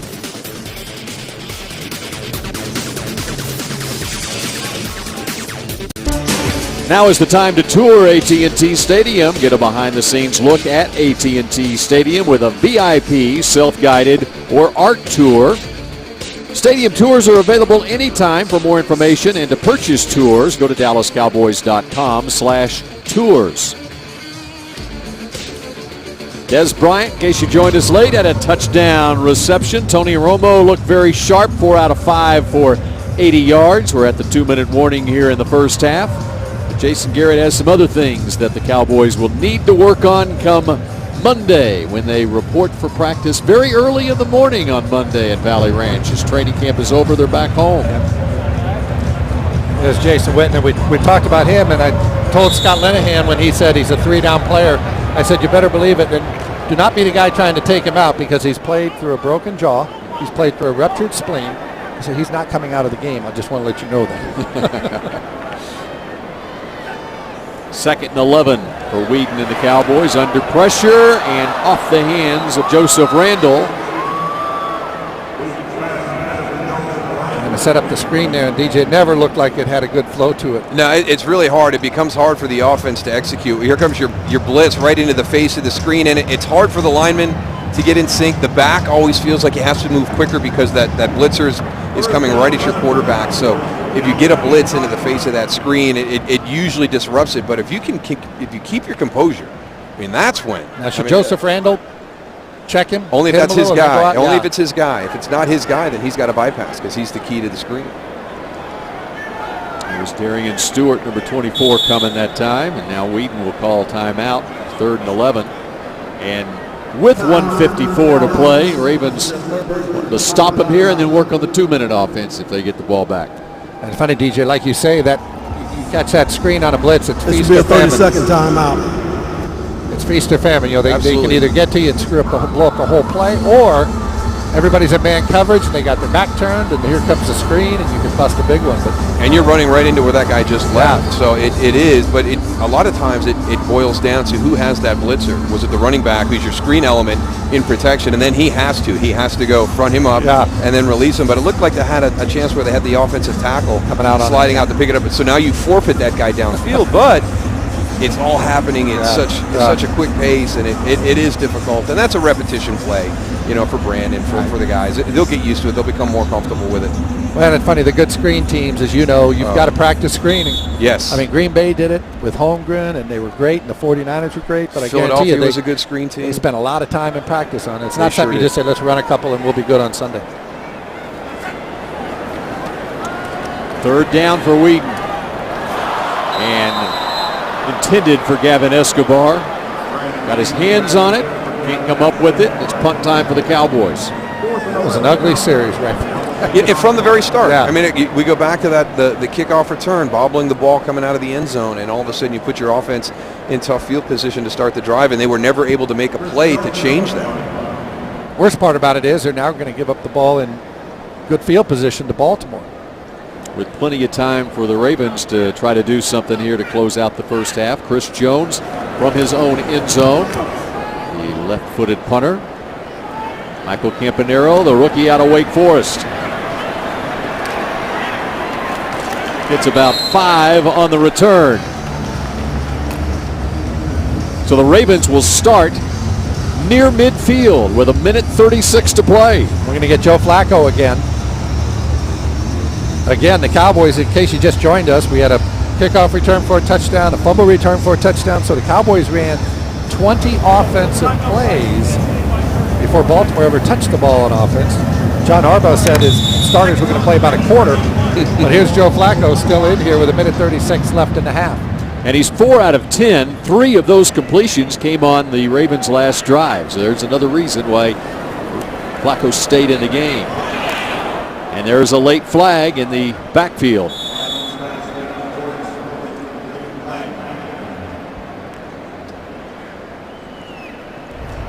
Hands to the face on the offense.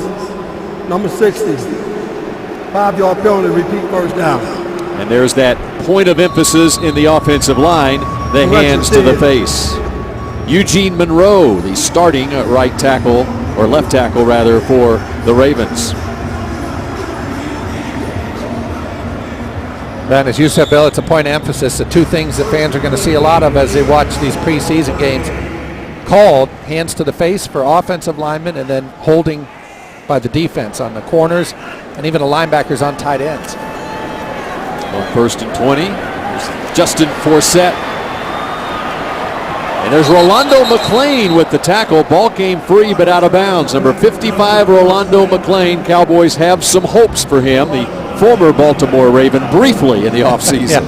Yeah, if he can ever get back to the player that he was coming out of Alabama and the flashes we saw early on in Oakland, this could be a huge pickup for the Dallas Cowboys. I did the Sugar Bowl that he was in against Alabama, Utah, and just when he walked on the field, I think he was a redshirt freshman at the time too.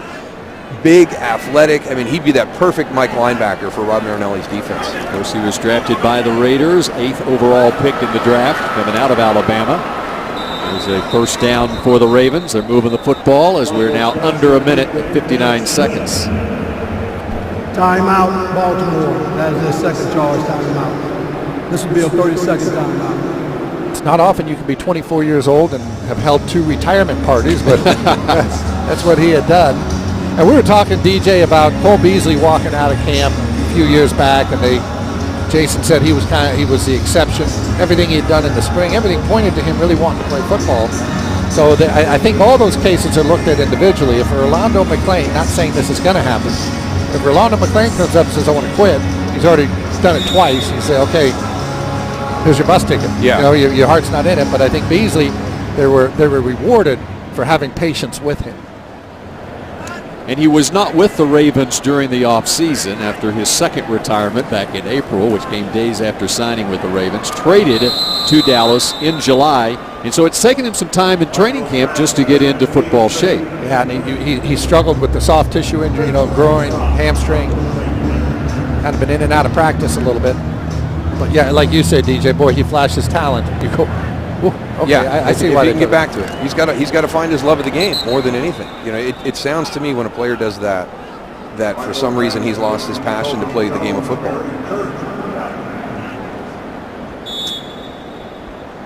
And after clocking it, it'll bring up a third down. That's why I always have the utmost respect for Brett Favre, for Bruce Matthews, those guys that played this game 20 years, 18 years. Just getting up and going to a Wednesday practice in December of your 18th year takes a lot more than people understand. Well, I remember Elway saying, hey, it wasn't the games that made him retire. He said it was getting himself ready, the offseason, and as he got older, trying to get his body ready to go through the rigors of a season. 2nd and 10 for Flacco. And getting out of bounds is Jacoby Jones. Stops the clock with 19. And I do agree, and it'll expose you pretty quickly if you're not hard into it. Yes. I mean, you can do some things. No offense to baseball players, but I think you probably get out there, go through the motions a little, and it'll take people a year or two to realize, this guy isn't into it. But football, about maybe a quarter. Rod Marinelli will figure it out the first time he watches film. Maybe a quarter. Now 3rd down for the Ravens. 19 seconds left here in the half. Empty backfield.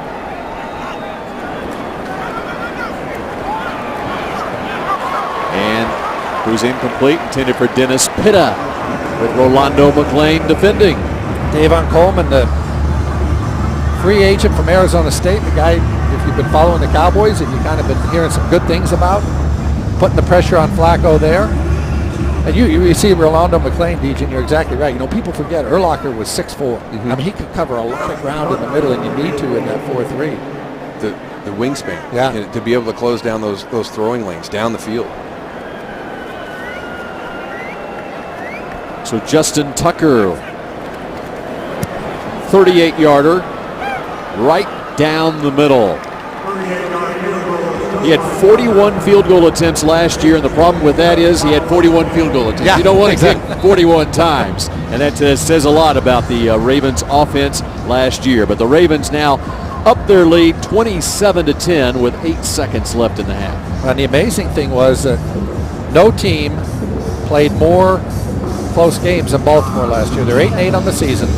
9 of their games were decided by 3 points or less. So your kicker becomes vitally important when you're playing those kind of games. Though anymore in the NFL, it's virtually every team is like that. Well, it is. Yeah, I mean, and clearly those are the deciding games. But they were 5-4. There you see, John Harbaugh. If you play that many close games, you're not going to go 8-1 in them. And they were 5-4. And again, one game kept them out of the playoffs. This game brought to you by AT&T, mobilizing your world. And Cowboys trying to do something to mobilize the offense as we go into the second half. Got off to a good start with Romo and the first team, and Brandon Wheaton had his moments, but not a good taste in their mouths after what happened the last series, and now with just 8 seconds left, probably take a knee here. I would hope so. I always say more bad things are going to happen than good things when you're sitting here at 8 seconds and on your 0-20. And be interesting in the second half what we see at the quarterback position. Perhaps see Wheaton come out for another series to start the third quarter. I know, Babe, you are interested in seeing Dustin Vaughn once again, the rookie out of West Texas A&M. I am. He'll play last. It sounds like Caleb Haney will get some time. Then we'll see Dustin Vaughn after that. But I would suspect we'll see Brandon Wheaton at least coming out to start the second half. That is the end of the second quarter. And last week, Jason Garrett was asked by our Steve Dennis as he was going in at halftime who was coming out in the third. And Jason didn't know. He said, well, we'll decide. Even though I think he did know. So a 27-10 lead. Baltimore leads Dallas as the teams head to the locker room. Let's go down to the sideline and Steve Dennis. All right, Coach Garrett's with us now. Are you more miffed by the botched snap for the touchdown or the 108-yard kickoff return? Well, obviously those are big plays. You know, you can't have those plays and expect to win ball games. Either one of them. Obviously, you can't have both of them. There were some good things. Our offense was on the field most of the first half. Our defense did a good job getting off at different times against their first unit. So we thought those were positive things. We ran it well. We made some big plays in the passing game, but those two plays are hard to overcome. They're behind us now, and you know, the second and third guys are getting chances to play. We got to see how they do and evaluate them. And you said in this last week of camp that Tony Romo looks more like himself to you. How about tonight? Yeah, I mean, at first glance from where I was standing, he seemed comfortable out there. He moved around. The big conversion to Dez on that first series where he climbed the pocket, kept his eyes up, made a real good throw. I mean, he looks a lot like himself to me. I thought it was a good outing for him. And you take that one play away, I thought a pretty good outing for that first offensive unit. And finally, a lot of what we think are your defensive starters got a lot of time in that half. Why? Well, actually they didn't because of those two big plays you talked about. You know, we wanted to get some of those guys 10, 12, 14 snaps, and it took a long time for them to run that many plays. So we really were counting snaps with a lot of those guys. We got off the field a couple times in a real good way for that defense, but obviously those two big plays are the black marks of the first half. All right, appreciate it, Coach. Okay, guys. Thanks a lot. That's why Flacco was out there, yeah? That's exactly right, Steve Dennis. That interview brought to you by Sherwin-Williams. Got a paint job this summer. Ask Sherwin-Williams and make the most of your color with the very best paint. We're at halftime here at AT&T Stadium. Cowboys trailing the Ravens 27-10. Now this from your local station.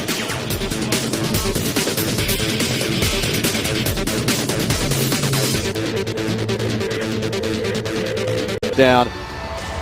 And alongside Babe Loffenberg and Daryl Johnston, I'm Bill Jones. The big edge on the scoreboard, though, belongs to the Ravens. And they receive to start the third quarter. Deontay Thompson, who had the big 108-yard kickoff return to help account for those 27 points in the first half, with a decent return there as well. And that's been the theme tonight. No matter what Coach Bisaccia has decided to do, just kicking away with Dan Bailey deep. That one you're trying to directionally kick, hang the ball up a little bit higher and pin Deontay to the sideline. He still brings it out past the 30-yard line. So been a tough night for that kickoff coverage team. It will be a point of emphasis this week at Valley Ranch. Tyrod Taylor is the new quarterback as Flacco goes the entire first half. And it's his backup the last several years. In there probably for much of the second half. And there's a flag down as the completion goes near the first down marker. One of them is going to be a block in the back by Ja Reed, number 76. Blocking the back, number 76 of the offense. 5-yard penalty from the spot of the foul. Keep first down. That will erase the completion to Crockett Gilmore, the rookie out of Colorado State. Well, and this is that thing we talked earlier, Daryl. Turn your back to the ball carrier. We see 76. Okay, you lose your block. Go get the next guy. If you can read his name on the back of his jersey. Correction, that's a 10-yard penalty. If You can read the name, don't block him. I saw letters. But yeah, nothing good can happen at that point. Okay, right here, nothing good can happen. You're either going to have make the tackle yourself on your own guy, or you're going to block somebody in the back. Bernard Pierce still in there, and he has the first down and more. Made up for it in a hurry. Well, that's a tough one right there. You get the break on that penalty on the opening play of the drive, and then, boy, just to turn around and hand the ball off and convert that long first down. Unfortunately, that looked a little bit like last week. Cowboys defense has been playing well here, played well in the first half, but a gaping hole on that left side. Backups on both sides of the ball now, and first down after the 30-yard pickup by Bernard Pierce. He is out of there, and now the rookie, Lorenzo Taliaferro, on the carry. I think you're going to have growing pains here with this defense. It's a gap-controlled defense, and I don't want to get over people's heads, but every player on the defense will be responsible for a gap. And the great thing is when you talk about Tampa, and it was Brooks and Sapp and their combination on the backside, or Briggs and Urlacher in Chicago, it takes time for these guys to develop that chemistry. 2nd and 10. Tyrod Taylor fires complete. Near another first down. That's Marlon Brown, his big wide receiver out of Georgia.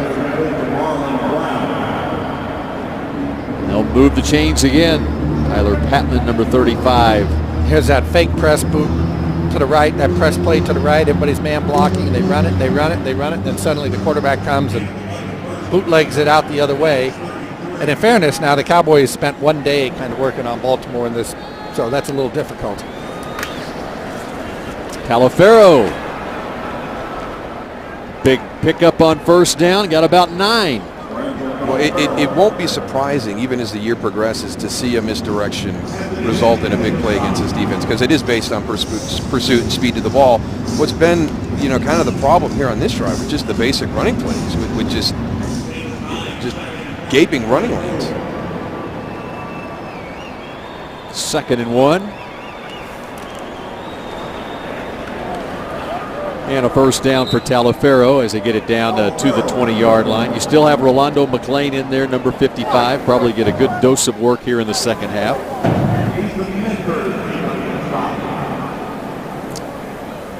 Well, I think he really needs to. If he's talking about getting back into football shape, no better way to get there than being on the field and having to pursue and catch your breath. It's a different type of recovery than just straight out conditioning.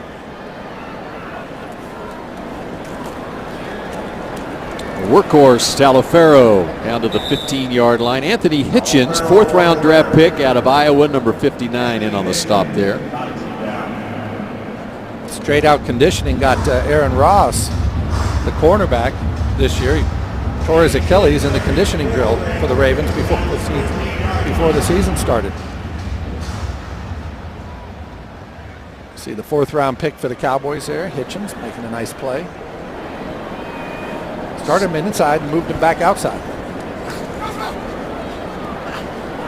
Here's Justin Forsett out of Grace Prep High School here in Arlington. Veteran running back.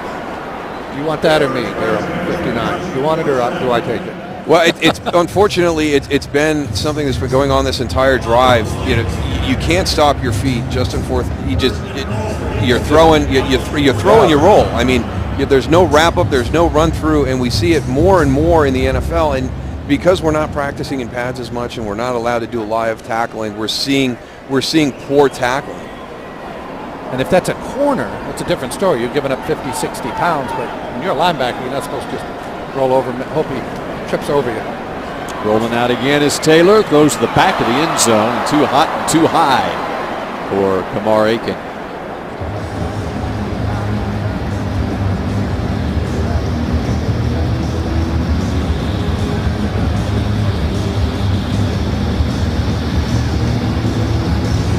Well, we know Tyrod Taylor can run. Conference Player of the Year at Virginia Tech. As you mentioned, Bill, 4th year in the league, but Flacco has started every game since his rookie year. And easy does it into the end zone. Lorenzo Taliaferro, and the Dallas coaches will not like that. There's really not been anything there that Rod Marinelli is going to be able to go back and look at and come to the sideline and do anything to get these guys excited. I mean, the Ravens just manhandled defense all the way down the field on that drive. Say this, if you're the Ravens offense and offensive line coach Juan Castillo, you say, okay, I like that.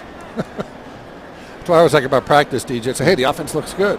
Well, when you're playing against yourself, that means your defense looks bad, or vice versa. A lot of people like Lorenzo Taliaferro at the Senior Bowl, small school running back out of Coastal Carolina. Where did Bill Jones have him in the mock draft 7? Come on. I had him in the 4th round to Baltimore. Did you? Yeah. Did you? Yeah, 4th round to Baltimore.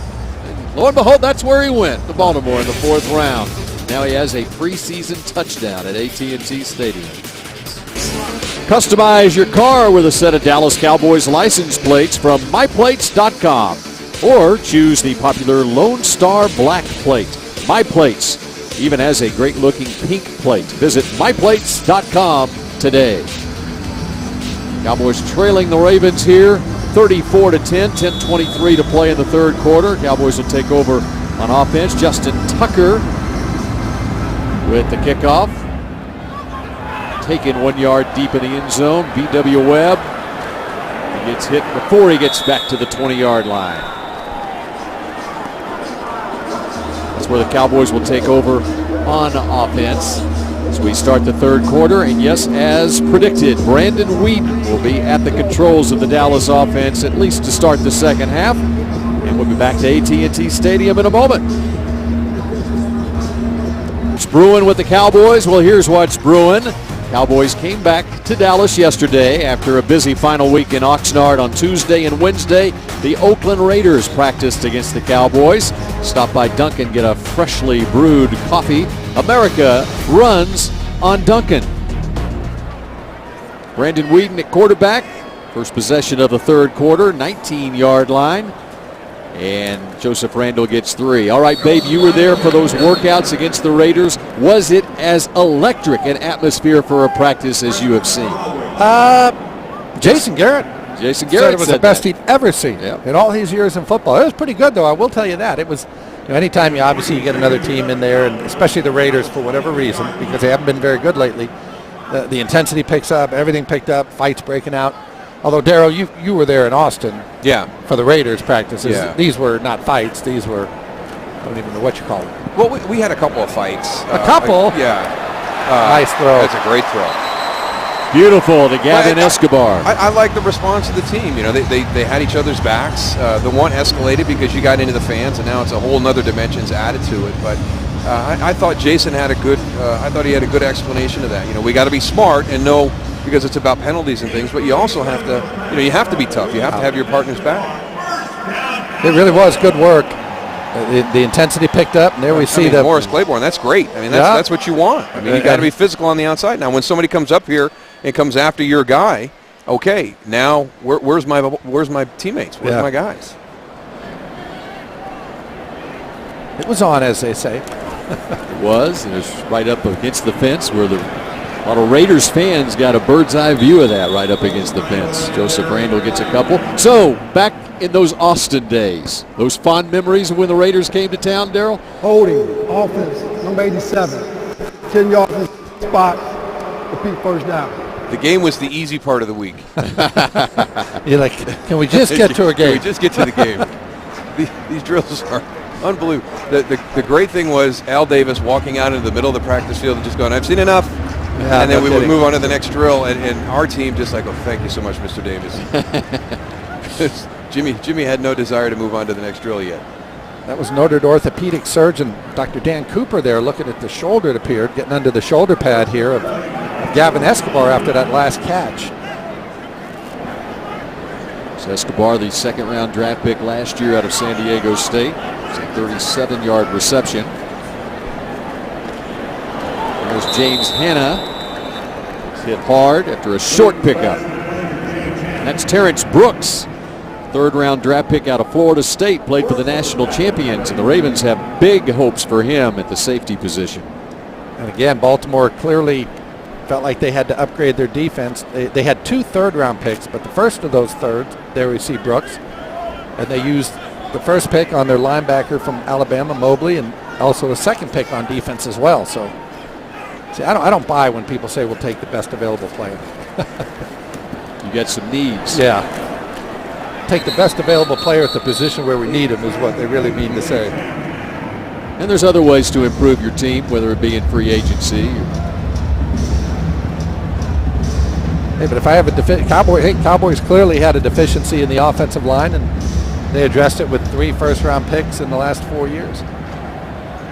Set up very well. Of course, Tyron Smith now has a long-term contract, basically under contract for the next decade here in Dallas. And then you've got a second-year first-round pick at center in Travis Frederick, and a rookie first-round pick at right guard in Zach Martin, who are under control for the next 4 or 5 years.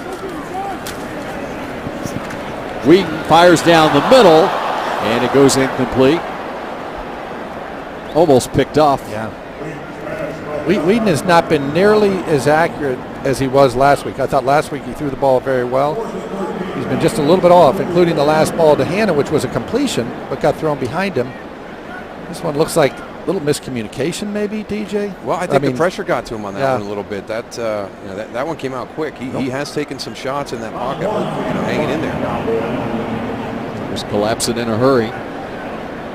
It's punt time now.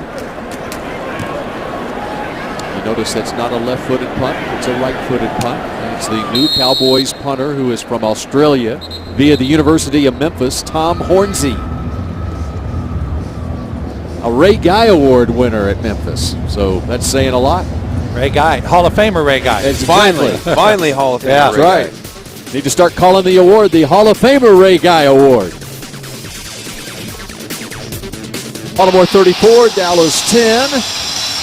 6:51 to play in the third quarter. Time to recognize tonight's Bank of America Defensive Featured Player of the Game. It's Barry Church with Steve Dennis on the sideline. All right, let's talk to Barry Church, this team's leading tackler last season. Was it kind of weird to get a feel tonight in that first half because Baltimore didn't have the ball that long? They didn't have the ball that long at all. Those early mistakes, a couple parts of our offense and special teams, but we'll correct those going into the film study. But I feel like the defense as a whole with the ones communicated well and did a good job out there. Has it been a little different for you guys anyway? You got so many guys out hurt on defense, so many guys moving around, moving here and there. How can you have a feel yet on what you guys are on defense? Every day in practice we rotate guys in with the ones and the twos, so everybody gets a feel, for what everybody can do. Like Rolando, he's been with the ones every now and then, and he comes in with the ones every now and then. So we get a feel in practice of how they're going to play, and so far they've been doing a great job. All right, you mentioned Rolando McClain, number 55. A lot of eyes on him tonight. You have your eyes on him. How'd he do out there? When I was out there with him, he did a fantastic job communicating the close call to the safeties and letting everybody know what their job was. And he just seems like to be a ball hawk. He's all over the field, batting down balls and making tackles all over the place. So he seems like a ball hawk to me. You guys are very hopeful for this player, right? Does he feel that? Oh, yeah, he definitely feels the pressure from us. But like I said earlier, he kind of just embraces it and loves the role he's had here so far. And I think he's going to plan on extending that role. All right, and finally for the secondary back there, you've got Claiborne in and out. You've got Carr not in yet. You're going to miss Scandrick the first 4 games of the season. How can you possibly hold it together back there? Oh, definitely. We just got to believe in what we have as a secondary, and we definitely have a lot of young talent out there that's ready to step up for Scandrick and for B. Carr and Mo if they ever get out. So we're definitely looking good on that behalf, and hopefully when the season comes, they'll show what they're worth out here on the field. And you're going to do TV when you're done playing, aren't you? Oh, definitely. I'll be either behind the camera or in front of it, one of the two. All right, get out of here. We don't need any more of it. Barry Church, the Cowboys' leading tackler last year. Read more about tonight's game with a 32-issue digital subscription for only $14.99 in the Star magazine. Football fans with Bank of America, official bank of the Dallas Cowboys. It's the Ravens on offense here.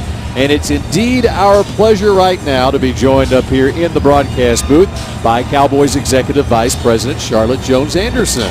Welcome to a different perspective of the game. I know. This is a great spot right here. It is. We're right on the 50-yard line. Babe loves it. Don't you, Babe? You can come up anytime, Charlotte. If you like the view.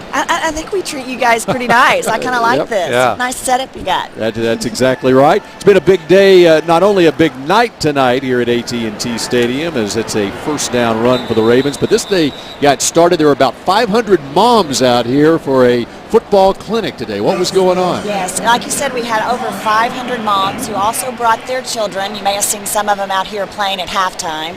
And this was a chance for us to teach them a little football, answer a lot of questions, help them feel comfortable about their kids playing the game, and hopefully see a lot of future Cowboys in the mix. And partnering with USA Football as well. Lots of techniques that you want to get across not only to the parents but also to the kids, I'm sure. Absolutely. What is so great about the NFL Foundation is that we have partnered with USA Football, and they are out spreading Heads Up Football, which is all about proper coaching. It's about certifying coaches. It's about learning how to tackle. It's about learning how to fit your helmet. A lot of great information for parents, a lot of great information for kids, and also for coaches as well. And a little over a year ago, NFL Commissioner Roger Goodell appointed Charlotte Jones-Anderson as the head of the NFL Foundation. This is all part of that. What's it been like over the last year? Well, I'll tell you what, it's quite an honor, first of all, to get a chance to be involved with the NFL Foundation. But our primary focus is on the future of our game, the kids who play it, and first and foremost, their safety. So being able to institute this Heads Up Football program through USA Football is truly a benefit to all the kids that want to play. And you know, one of the byproducts of that as well, Charlotte, having those 500 moms out here, you have 500 new people to question the play calling, the draft, all those other things why the head coach would kick a field goal in that situation. You know, and as moms, we question a lot of things, so that our phone might be ringing a lot. But as moms, you're always right, so that's the beauty of it. That's right, a whole new perspective on the game, for sure. And a whole new perspective on the game here. Sixth year here at AT&T Stadium starting right now, and some new features. And a lot of fans noticed coming up to the stadium tonight on the west side of the stadium, it's now the Miller Lite Corral. I mentioned it in the first half, and both Daryl and Babe's eyes lit up because they've got great memories of the Corral back in Texas Stadium. I bet Daryl, you know, that was back in your heyday with the Corral going in full steam. Post game. Absolutely. Go out and visit with the fans for a while? Yes, absolutely. Both the Corral and Daryl were going full steam in those days. Yes. Well, that was great. It's always great to bring back a tradition and to bring it forward. And it's interesting how so many people have asked about it. And now, actually, we didn't think we needed an unair-conditioned place to have a tailgate. But, you know, who knew? Everyone's excited about it. And now we have a great atmosphere on the plaza, a great place for people to come before the game, to stay late after, to watch, you know, games before and after as well as ours. So it'll be great. And I think our fans are really going to enjoy it again. Justin Tucker here lining up for a 61-yard field goal. He kicked a 61-yarder in a regular season game last year, but not this time for Justin Tucker. Cowboys trailing 34-10, and more with Charlotte Jones-Anderson in just a moment as we continue from AT&T Stadium. Baltimore leads Dallas 34-10. Just over 2 minutes to play here in the third quarter as the Cowboys take over on offense. Good field position right at the Baltimore 49-yard line. Caleb Haney now into the game at quarterback for Dallas. We are joined here in the broadcast booth. Bill Jones, Babe Laufenberg, Daryl Johnston with Charlotte Jones-Anderson, Cowboys Executive Vice President. We've been talking about the Miller Lite Corral, which opened before the game today. Be open 3 hours before kickoff for every game, 2 hours after the game. There's some other special features here at the stadium as well, as Joseph Randall goes for about 12 right there, including the AT&T board. All right, we've got a huge board hanging 60 yards over the middle of the field, but we needed another one, right? Well, you never can have too much. I think that's the theme in Texas. But, you know, we have such a great partner in AT&T, and what they really bring to this stadium is innovation. And for us, you know, even though that we're going into our sixth season, you know, nothing can be too new for us and too innovative. And I think AT&T has shown us here with this fan experience board that not only will you see great video, lots of great stats, but for the first time you'll be able to interact with your phone, with your smartphone, and with our stadium app to actually influence the atmosphere in the venue. So this should be very exciting. Wow. Babe's eyes lighting up there. Well, I'm thinking I'm going to influence the atmosphere. I'm going to text some plays into the head coach. Go screen left. That's next. You know what I'm saying? It might be. I'll just say throw it to Dez. Throw it to Dez. That's a pretty safe bet. That's right? good. Yeah. So that's great. We've actually just launched our app as well. So that'll really help us to be able to engage in the sport a lot better. So this is a stadium app. This is AT&T Stadium Okay. app. You can download it now. And by the time we actually come to our first regular season game with the 49ers, you will be able to log onto that app and get into the fan zone. And by tapping on your phone, you will be able to enhance the noise in the venue, and your picture will go flying from the big board to that board around the stadium and really be part of an immersive experience. Wow. How about that? That is some amazing stuff. Is it to there. increase the noise level? I mean, increase Yes, the volume? so if you're trying to get pumped up, unite this house, and get everybody on their feet, you can take your phone and tap the star. The star starts flashing, and then your picture goes flying around the room and around this venue and lands on that board, and the volume goes up and the excitement goes up. James Hanna. Just like that. Speaking of Touchdown. excitement, James Hanna is into the end zone. Right at the end of the third quarter. I was about to say, I'm not sure if I want Babe's face flying around the stadium, but we'll take James Hanna in the end zone flying around the stadium. Caleb Haney with the touchdown throw there out of Forney High School. I'll tell you another way to increase the intensity and the sound is to tell your three buddies, I'm buying the next round of beer. No, you get them going. What a catch by Hanna. A couple nice throws by Caleb Haney on that drive. You know, as much as the offense struggled the last couple of series, that was a nice series. All coming on that great field position on the missed field goal. A 49-yard drive, and now Dan Bailey on for the point after, and the Cowboys are on the board here in the third quarter. Charlotte Jones-Anderson, we appreciate you joining us. Thanks for having me. And in fact, we might need you to stick around here. It was so good on offense This is right a good luck there. seat. I'll stick around and watch. That's right. Now this from your locals. Now this from AT&T Stadium.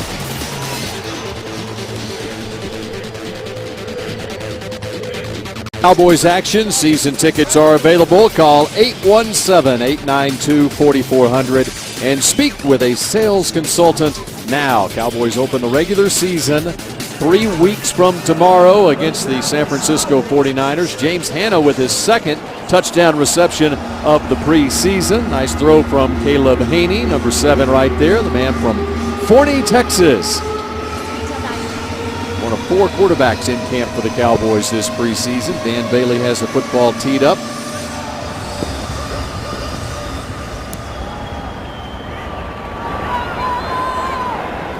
The Ravens will bring it out deep in the end zone. Campanero gets out to the 23-yard line. And Ori Lemon down there on the stop.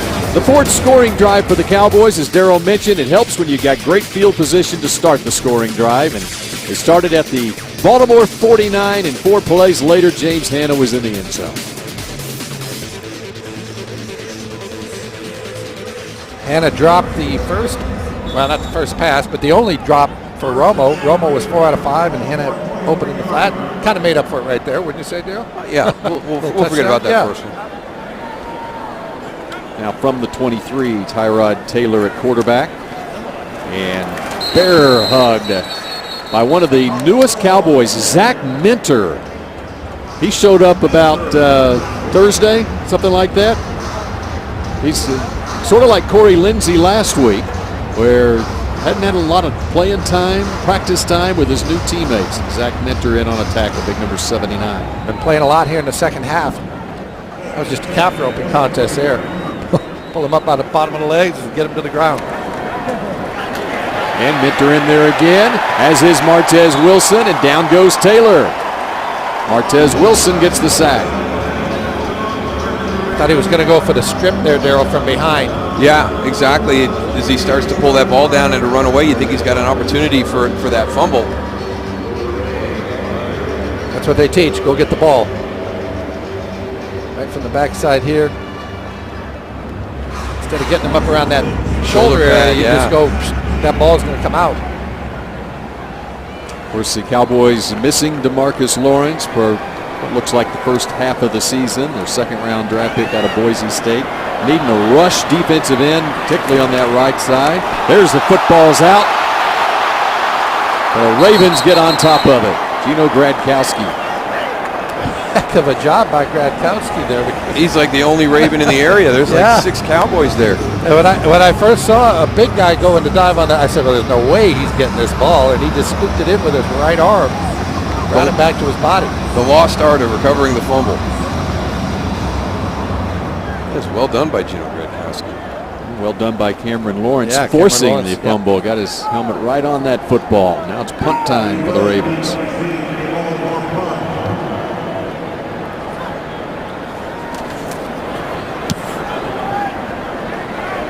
Richie Leone with the punt. Reversing field, B.W. Webb going the wrong way. He's still on his feet though, but he's not going any further.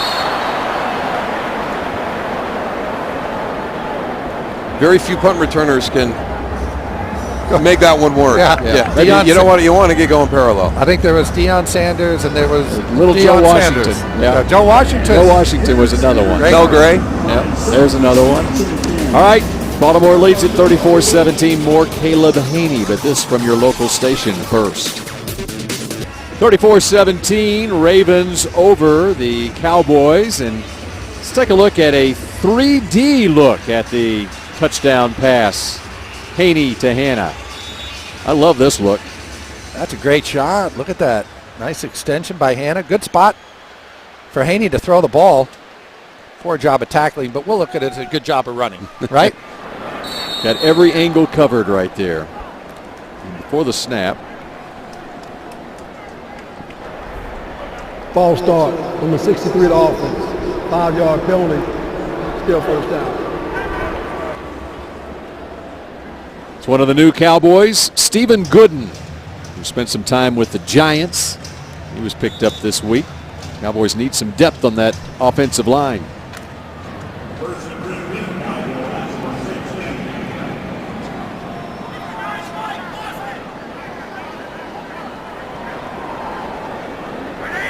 So 1st and 15 from the 16-yard line for Caleb Haney. It's Ryan Williams. Not much there. Bring up a 2nd and 9. Let's go down to the sideline and Steve Dennis. Steve? Yeah, we got Justin Durant with us. All right, settle this. Who said you couldn't play the middle spot? Who said that? I don't know, man. I don't really pay any attention to what people are saying. You know, I just go out there and try to do my job to the best of my ability. Now, you haven't played it much, right? And you have impressed everybody since you've been in that spot since June. Have you impressed yourself a little bit? I expect a lot out of myself, so I wouldn't say that. You know I have a long way to go. Still got a lot of things to learn to be as successful as the great linebackers in this league. So I'm just working every day to get better. And this is all a little funny to you because now if Rolando McClain does well the next 3 years at the Mike spot, they're probably going to move you because it's better for the defense. We assume to the strong side spot, the Sam. Coach Garrett told us that your natural position is the will. You agree with that? My natural position is wherever they put me at. You know, like I said earlier, I just whatever the coach is asking me, I do it. You know, I'm not in charge of personnel or where they want each guy to play. Just whenever I come in, to work, they tell me where to go and I go do it. It feels good to you though that you showed everybody you could play in the middle, right? No doubt. They always say the more that you can do, the better off you'll be. So just me being able to be versatile and play all the positions is definitely a plus for me. And the Cowboys are looking for the top 3 linebackers, and wherever that puts you, you'll be in one of the spots. Is there time? There's 3 weeks to the opener tomorrow. Is there time to get all this figured out? We all cross-train. So, coach always tell us, you have to learn this position, and this position. So it's like we go in, we have a major and a minor, basically. So I've been majoring in Mike and minoring in everything else the whole time. So, regardless of what they, however everything, pans out, I'll be ready to go. And as long as you have the exuberance of a college kid, you're fine, right? Yeah, no doubt. No doubt about it. All right, Justin, we appreciate it, man. Thanks for the visit. Jonesy? All right, thank you very much, Steve Dennis. Justin Durant out of Hampton. It's a 2nd-round draft pick once upon a time. I always wonder if the parents are watching and we hear player after player, hey, whatever coach wants, if he wants me to do this, I'll do that. If he wants, and the parents are probably saying, why? I couldn't get him to make his bed at home. And who is this Garrett guy that he'll do whatever, this Bengali? He wants an allowance at home to do it. Exactly. Jamar Newsom, nice catch right in front of Jason Garrett over there. Yeah, that's the way to do it. It's a double whammy there, Darryl, because you not only make the catch, you do it right in front of the head coach. You got to making decisions. Make sure he sees it. A real nice job of fighting for the football. Cowboys are getting on the ball because they don't want to review. They don't want John Harbaugh to throw the red flag, which he just did. Yep, red flag is on the field in front of the Ravens bench. Talked about the Cowboys working out with the Raiders this week. John Harbaugh and the Ravens, they worked out this week after they played the 49ers last play week. is under review. The 49ers stuck around and worked out for 3 days with the Ravens. Look at Jason Garrett's helping out. He's already He is so helpful. He doesn't need a review. He's got the horizontal stripes on, and he's helping out the guys in the vertical stripes. I think it's a catch. The right foot definitely got down. Was he able to tap the left? I think that's kind of, but really nice job. I mean, that's not an easy thing to do. I don't think the left ever gets down. You don't think it gets down? Okay. No, I think the left foot gets kind of caught up. It's up in the air. Yeah, let's watch that left. On top of the defender Levine. Yeah, it stays on Anthony Levine's calf. I don't think he ever gets it down. Great right. comeback. We'll have the results of the review in a moment. Jamar Newsom hoping that's a catch. Yeah, what Darryl and I are thinking that it's not. Even though I like Jamar Newsom, Cowboys have a number of guys that are going to be able to play, I think, for teams. He being one of them. You just don't know. You know, you get caught up in the numbers. You pretty much got your 5, the 4 that were here. Then you probably have to add Devin Street as a 5th-round pick. Now do you keep 6? And all that other stuff starts factoring in. Again, just look at it. The left foot, that's the one we're looking at. Right foot gets down. The left foot appears to have been on the foot of the defender, actually. So that's the way we saw it. Look, I love Jason Garrett, though. Trying to help out. And the big thing now with the delay is them probably going back and resetting the clock, finding out exactly what the clock time should be. And Jamar Newsom, a guy who has been with the Jaguars, Steelers, and Chiefs earlier in his career. You know, after review, the ruling on the field is an incomplete pass. It will be 4th down on the 16-yard line. Please reset the game clock to 11 minutes and 8 seconds. 11 minutes and 8 seconds on the game clock, please. Babe, as you were talking about with the wide receivers, it's a good group of wide receivers in this camp. Thank you. Yeah, they've got size, almost to a man. Once you get past Cole Beasley, obviously, they're big, physical. Jamar Newsom, one of those guys. Again, that's. I always talk about being strong on the ball because every ball is contested. It's not like college where you catch it and you run a couple steps and then the defender comes. As we saw there, that's not easy when the defender's ripping at your arms and you're trying to get your feet down. So it's a shame. It was a correct call, but it was a shame that one got taken away from Jamar Newsom because, he would have liked it and it would have sustained another drive and given him a new set of downs. But instead, it's time to punt. Tom Hornsey, Memphis, former Australian rules football player. Michael Campanaro has some running room down the sideline. Nice return for him. And the Ravens have good field position, but there is a flag down on the return at about the 47-yard line. And the Ravens like their group of receivers, including Campanaro, the rookie out of Wake Forest. He was a 7th-round draft pick. And I think they were just a team in transition last year. Baltimore was enough for the penalty. During the return, holding, number 42 of the return team. 10 yards from the spot of the foul, 1st down. Darryl, everybody pointed out, obviously, Ray Lewis, Ed Reed, but also Anquan Bolden. Yes. That was an interesting trade. 6th-round draft pick for Anquan Bolden. Yeah, to the brother? Yeah. Look. Who obviously could still play, as he's proven the last couple of years. Win Like a Pro is here with the 2014 Dallas Cowboys scratch-off ticket from the Texas Lottery. You have a chance to win $100,000 instantly. Ravens over the Cowboys 34-17. Couple of returns for touchdowns for Baltimore have really been the difference in this one. A fumble return early on by Courtney Upshaw and a Deontay Thompson 108-yard kickoff return. New quarterback in the game for Baltimore is Keith Winning, rookie out of Ball State, and that's Sierra Wood with the carry.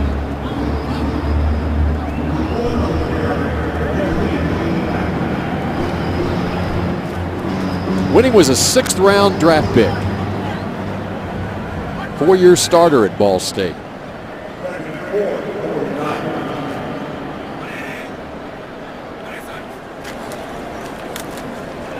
And some penetration from Zach Minter. Minter looks like he might be just a little out of shape, but he's making some plays. You know, he's got a really nice burst, though. I mean, the first time you called his name, he was working from the backside, came down the line of scrimmage to make a play. This time he's up the field again. He was close to a sack the last series, so for a guy who just got into town, he's starting to grab some people's attention. He's wanting to stay around town. Yeah, exactly. Yeah. He's enjoying his first couple of days here. I like it. 6'1", 307 is what he's listed out of Montana State. Has played in the league last year or so, sparingly, but has been on teams. And there he is again. And Dartwan Bush comes up with it. How about number 79, Zach Minter? Having a ball, he just collapses the pocket, pushes the left guard back into the quarterback, then makes the sack strip fumble. It's all about pad level. He's you know, we've seen some initial quickness, but this one is just his strength, just driving back, and then the inside release. Being able to keep your eyes on the quarterback. You don't get engaged with the guy who's blocking you, and you have a presence of what's happening around you, and you're able to get off that block and get a hit on the quarterback and cause the fumble. I mean, he's been on the field for maybe 7 snaps, and we've talked about him 4 times. Yeah. That's not a bad ratio right now. Yep. And I bet you anything that there's a defensive coordinator over there talking about him right now, too. Well, I think they were a little disappointed last week in the effort against San Diego as much as anything. Obviously, the execution wasn't real good, but when the effort's poor, usually the execution doesn't matter. Dustin Vaughn in the game, the rookie out of West Texas A&M. One more note on Zach Minter. You talk about the burst that you see from him. It was last year leading up to the draft, the Super Regional Combine, which was right here at AT&T Stadium. He ran a 4.8040 at 300 pounds. Had a cheeseburger at the finish line. Yeah.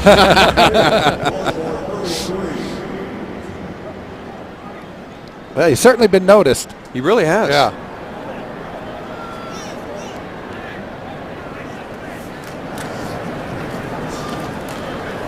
Getting close to the first down state is Ryan Williams, former 2nd-round draft pick of the Arizona Cardinals. Now, you mentioned you wanted to see Dustin Vaughn. So what was it that you've seen through camp that you see a... Yeah, it's interesting. I'm going to say this name and the Twitter world will light up. Mm-hmm. A little bit of Tom Brady in him. He's just sort of unfazed by a lot of it. For a kid that came from West Texas A&M, played his college ball there. Now, again, I'm not saying he's going to beat Tom Brady. Throws a nice ball, moves just well enough. You know, he's not a fast guy, but just has a lot of composure that you wouldn't expect. And I think he's only going to get better. Williams breaks into the secondary. Wow. Runs over a man, showing why he was a 2nd-round draft pick out of Virginia Tech. That was impressive right there. Omar Brown, the safety for Baltimore, comes up to make the tackle about 15 yards down the field. You'll see him coming up on your screen here, number 31, the safety for Baltimore, left side at the top there. And Ryan Williams just says, no, I don't think so. And it was hard to match that pad level because, as you pointed out, Omar Brown, when he got low, I mean, watch how low he is. He's down there. I mean, that's impressive to be able to match that and win that battle of leverage. That's when the coaches, when they go back and look at it, they'll be running that back a few times. In the Sherwin-Williams red zone over the head of LaRon Byrd. So this is why you stick around and watch a preseason game to the end. You see flashes of guys, and you saw a guy who has flashed throughout his career in Ryan Williams, but he's been hobbled by injuries, had a patella tendon surgery at Arizona after being a second-round draft pick, then had a shoulder issue at Arizona, and then they finally let him go, and the Cowboys signed him, and they needed the depth. They felt like they needed the depth at running back. I hate it when somebody uses the word hobbled by injuries, because all I can think of is the movie Misery and James Caan getting hobbled. So let's just say hampered by injuries. And he's into the end zone. He can jump into the front row. He's so happy. Welcome back, Ryan Williams. No kidding.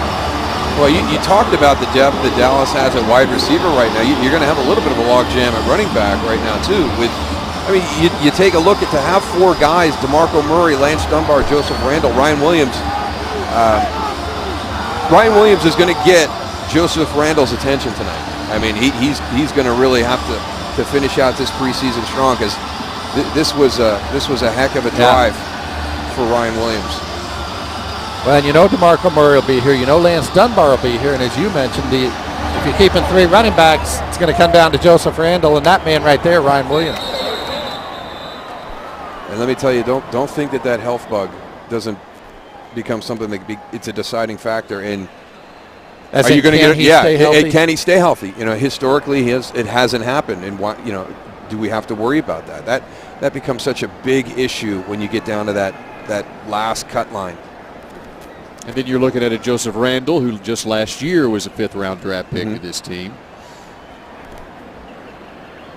And this is a team, quite honestly, maybe not like others, but unlike others, I should say. But we've seen Moore Claiborne not be able to get through injuries. We've seen Sean Lee.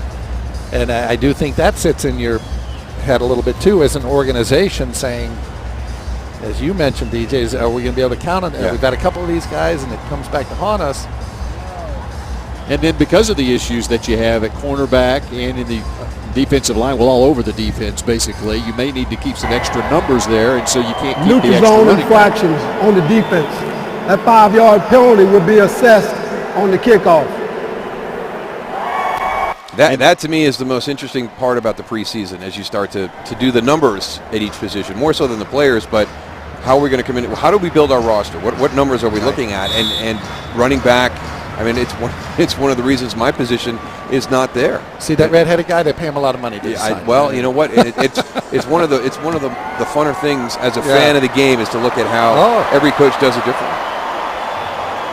Lined up on that right hash mark, or right hash, and just caromed it in. 34-24. About midway through the 4th quarter, Ryan Williams into the end zone. Ravens lead the Cowboys 34-24. The Ford scoring drive for the Cowboys. Ryan Williams capped it with the short touchdown run, but he had a long run in the middle of that 39-yard 5-play drive. Ford, the official vehicles of the Dallas Cowboys. Ford, the best in Texas. And the kickoff this time goes through the end zone. So with 7:26 to play, Keith Winning and the Ravens on offense when we come back to AT&T Stadium. The lead is down to 10 as the Cowboys fight back on a Saturday night in Arlington. We'll be back to AT&T. Cowboys 34-24. How about another 3D look at a scoring play as Ryan Williams finds the end zone. You see it from every angle here.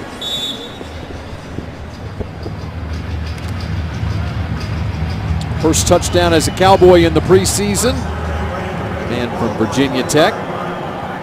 The Ravens on offense from the 20. Keith Winning, rookie quarterback under pressure. And who's got him? Zach Minter's got him again.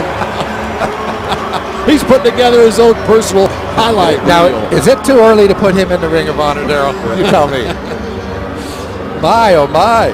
I mean, it's very impressive. I mean, it's especially being here such a short amount of time, and this is just straight out effort and just, hey, go inside lineup, Wow. You know the 3 techniques? Yeah, exactly. You know what I want to? Yeah, okay. We'll get you into that spot and then just go get that guy. Yeah. See that brown thing, that oblong kind of thing that aerodynamically sound? Go get him, whoever has it. You know what, too? There's right now, DJ, as you well know, there's a bunch of Cowboy scouts saying, I told you about Mentor. I was telling. Nobody listened to me. I was telling you about it. You never said anything. Well, I was thinking it. Devontae Holloman. That's not pain. good. Yeah, exactly. That's when you know something. Holloman, 6th round pick last year out of South Carolina. Talk about a guy who flashed in the preseason a year ago. He was a playmaker, and he actually started at middle linebacker in the last game of the season against the Eagles.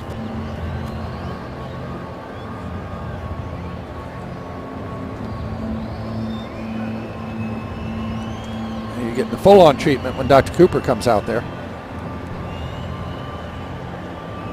Let's take a look at the play, see if we can pick up anything here. On the left side of your screen.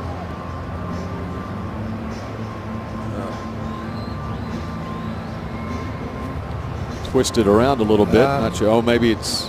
It looked like the right knee bowed out a little bit. But it's hard to see what he's favoring right now. Well, and it's odd the way they've got him upright, standing. Odd the way they're doing the diagnosis there, but doesn't seem to be favoring anything walking off. Yep.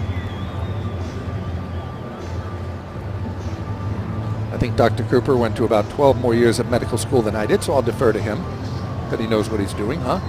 Yes, absolutely. One of the things going on in the preseason, not only here at AT&T Stadium, but all across the league, an NFL initiative where the players exchange jerseys with fans as they come out onto the field. Happened here at AT&T Stadium, and then last week also in San Diego. Connecting with the fans. 3rd and 10. Deep down the sideline. Terrence Mitchell. There's a flag.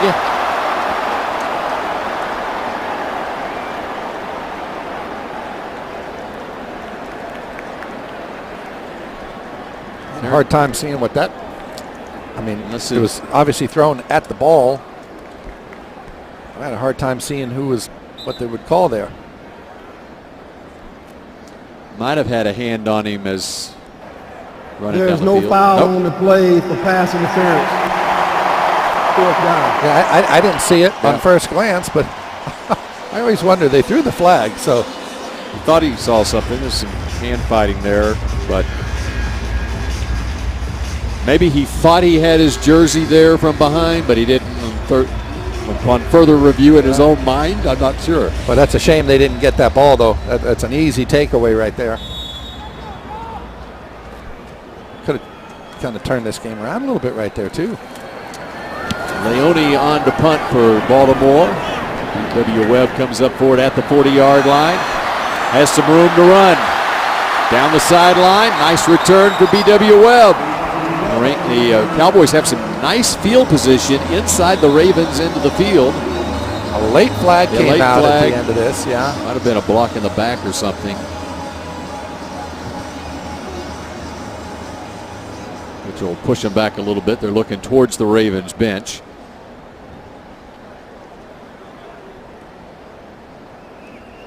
But either way, it's going to be decent field position for Dustin Vaughn and the Cowboys offense here with 6:02 to play.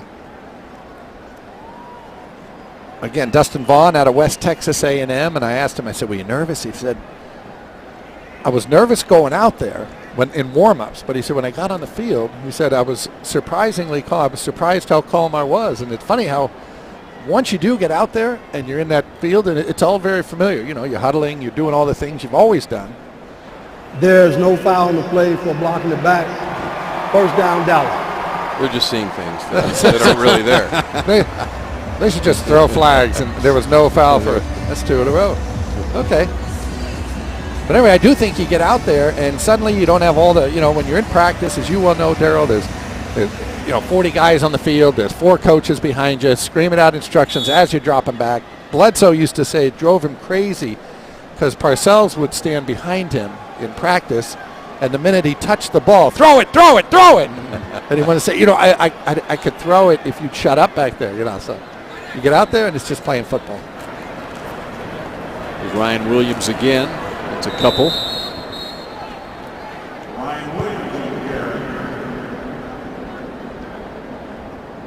Has Twitter blown up with your Brady comparison? I don't know. Have you checked on it I yet? don't know. That's like I'll always say, this guy reminds me a little of Emmitt Smith. Oh, you're saying he's going to be Emmitt Smith? No, I just said he reminds me. He looks like, he wears 22, okay? That's all I'm saying.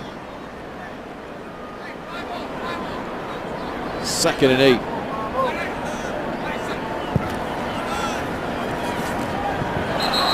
A little low to Tim Benford. I always say the amazing thing, too, Darryl, about Emmitt, there was nothing exceptional about him, which made him all the more exceptional for what he accomplished. But he didn't look, some guys, they come in, you go, oh, my goodness, look at that guy run, look at the size on that guy, look at this, look at that. And Emmitt, there wasn't that distinguishing factor till he got the football in his hands. Oh my I mean, I've seen guys where you say, whoa, my goodness. Des Bryant is that kind of guy where just physically you look at him and you say, wow, there's a football player. And deep down the sideline, underthrown. Jamar Newsom. And see if this one stays there's down. The flag, yeah. Omar Brown, he got run over by Ryan Williams on the last drive. Ran over Jamar Newsom.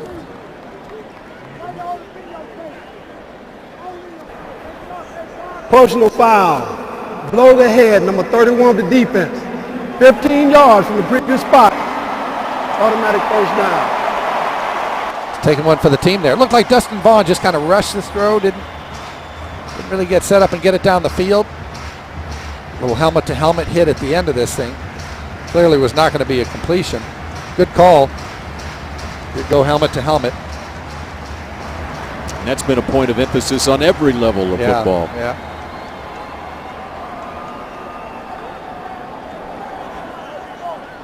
So that's a 3rd down conversion by penalty to the 29-yard line.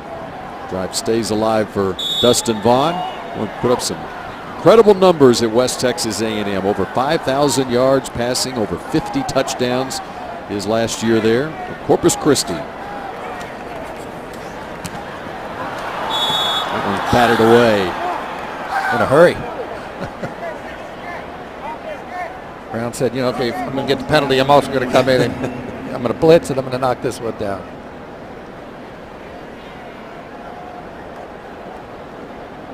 Scott Linehan calling in the plays. Down on the sidelines doing the play calling rather than being up top.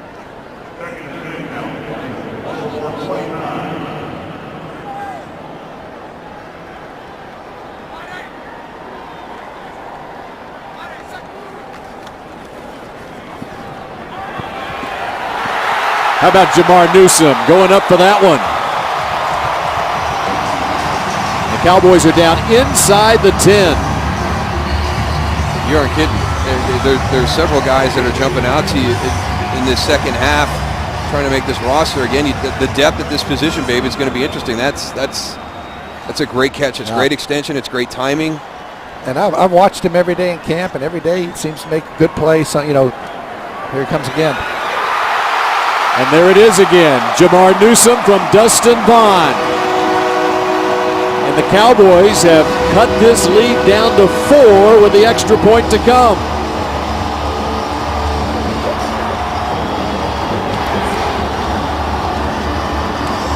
Basically the same play from a different distance on the field. Little fade up top, and Dustin Vaughn says to Jamar Newsom, you go get it, and he does.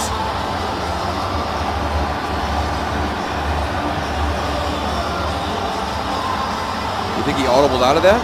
I'm not sure what happened down there, but of course it helps when the defender doesn't turn his back for the football. But nice job by both Dustin Vaughn and Jamar Newsom, and quite honestly, they, being down the line players, they get a lot of work together. Mm-hmm. We're going to line it up here at the 2-yard line. And how about this? Going for 2. Going for 2. What they're really doing is you avoiding the tie. You stay off the possibility of overtime here. So even though the 1 point after is snapped from the 15, you can go for 2 from the 2-yard line. Can't connect with Newsom this time. But Jamar Newsome has the touchdown, the 26-year-old out of the University of Central Florida. Like Dustin Vaughn just trying to catch this. This is a tough ball to get up out of shotgun that quickly, and he needs to get it to the back corner of the end zone where the pylon was. I think they're trying to do basically a little mini out and up there. Omar Brown did a good job of getting through that because you're trying to create a collision there with that outside receiver and his man, and he got through there untouched and was in good position on that coverage. The Ford scoring drive for the Cowboys. They had good field position once again. They go 46 yards in 4 plays, and Jamar Newsome from Dustin Vaughn. The lead is down to 4 with 4:35 to play in this one. Again, in case you joined us late, the Ravens had a couple of returns for touchdowns. One was a fumble return by Courtney Upshaw, the other a kickoff return from Deontay Thompson. So that accounted for 14 of their 34 points.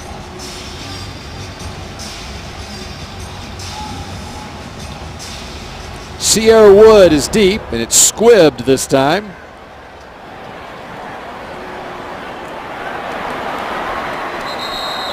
And the Ravens will take over at the 29-yard line as Crockett Gilmore on the return. And that's another newcomer to the Cowboys camp, Justin Green, who came over in the trade from New England this week for Ben Bass. Let's go down to the sideline and Steve Dennis.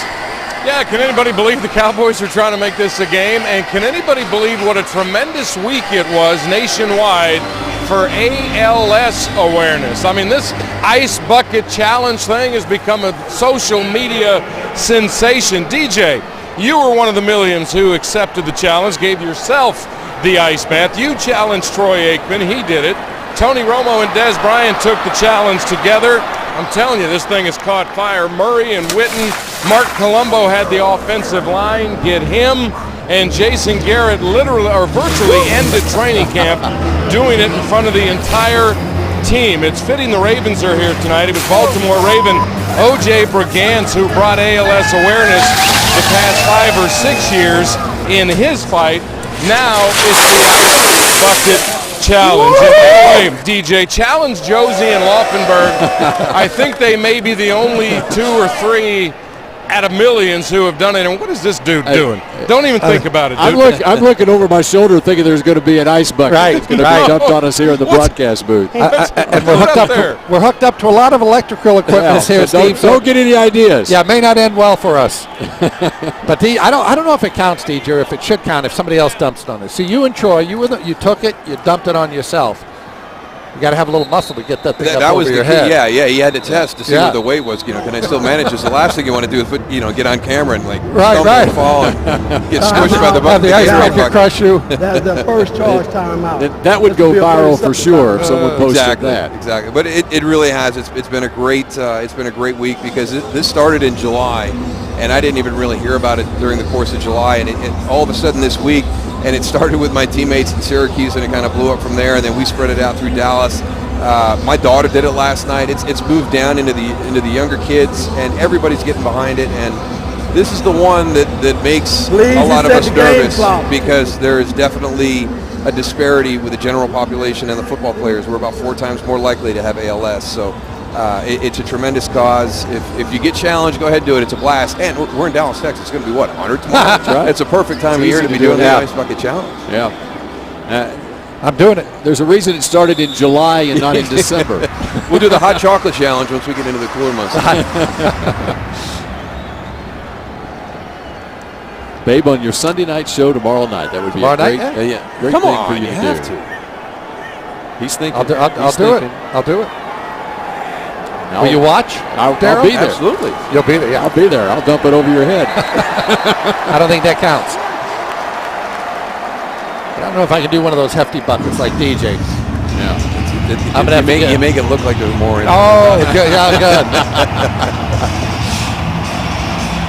Keith Winning, quarterback for the Baltimore Ravens, the rookie from Ball State. By the way, Babe, I wanted to mention this. One of his big wins in college, Keith Winning. Don't mention it. I know where you're going. Was an upset of the Indiana Hoosiers his sophomore year. Never happened. I think you misremembered, Bill. third down. There's a completion for a first down. I'd like to see him get a stop here. You're going to get a timeout. Dallas here.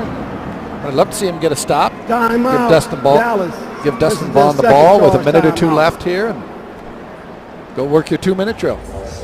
We know it's not ending in a tie, Daryl, at 34-30. Yeah, you know what? And some people may question that, but I am on board with you. Ties in preseason, you know, to me, it's kind of a strange thing. Just leave it a tie. Don't go to overtime. But I like the teams that get into a situation like that. Go for 2. It's something you're going to need to practice anyways. You want to see what the play looked like, and usually it's not with your starting group that's really going to benefit from it. But you know, just from a strategic standpoint. I will say this though: the guys that are typically playing in the game now, they want to play more. Yeah, they want to get more on. So they love overtime. And say, hey, I get another series. I can go out and show what I can do.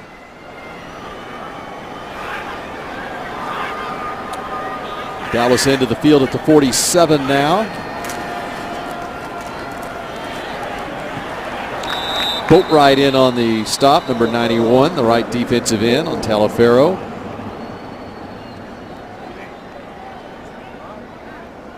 Boatwright was in the Seattle camp with the Seahawks during the offseason. Number 60, Davon Coleman, still in there. He started with the first unit at defensive tackle. He's another guy that popped when he was in there in the first half. He's got a really good first step as well. Well, they say it's going to be by committee on this defensive line, and clearly you don't have the Jason Hatcher, the DeMarcus Ware. DeMarcus Lawrence, the guy that you were counting on probably to be your top pass rusher, he's out, as Bill mentioned, for 8 weeks with a broken foot. So they're going to have to just throw him out there. Now the difference is they'd love to see Anthony Spencer, who we see there. I don't know when he's coming back or if he has yet to practice. He has made some comments that he's encouraged by his rehab and that he'll be able to make it back, but we'll see as he gets out on the practice field. Running with the rollout. That's Sean Chappis, the former Cowboys 7th-round draft pick, the fullback out of Georgia. And that one hurt him. And again, typical Gary Kubiak, you run that stretch, and then all of a sudden you fake the stretch play one way and boot back the other.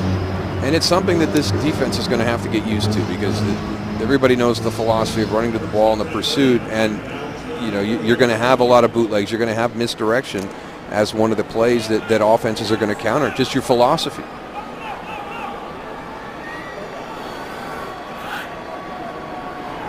The Ravens able to get a couple of first downs on this possession, keep the ball out of the Cowboys' hands.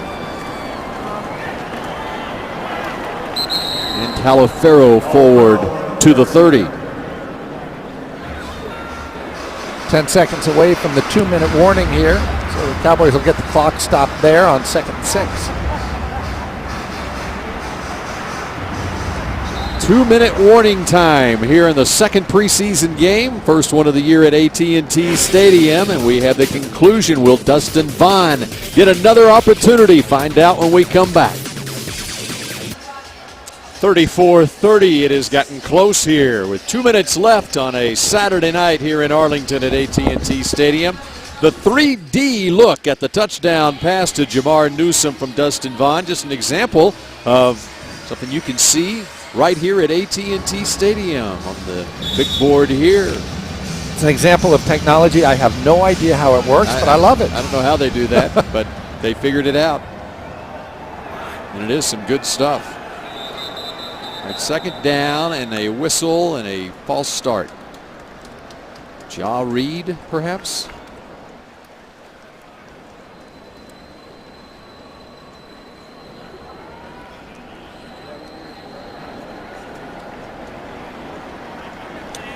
We've lost the mic of Barry Anderson.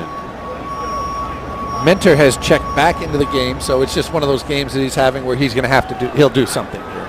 All right, the prediction is on. Yeah. Well, why come off? Babes picked a click here. It's a good one. Number 79, left defensive tackle there. Running it right up the middle. We'll run some clock. He got buried, by the way. I jinxed him. Yeah, big time. Well, his specialty is rushing the passer. So there we go. He's a specialist. Yeah.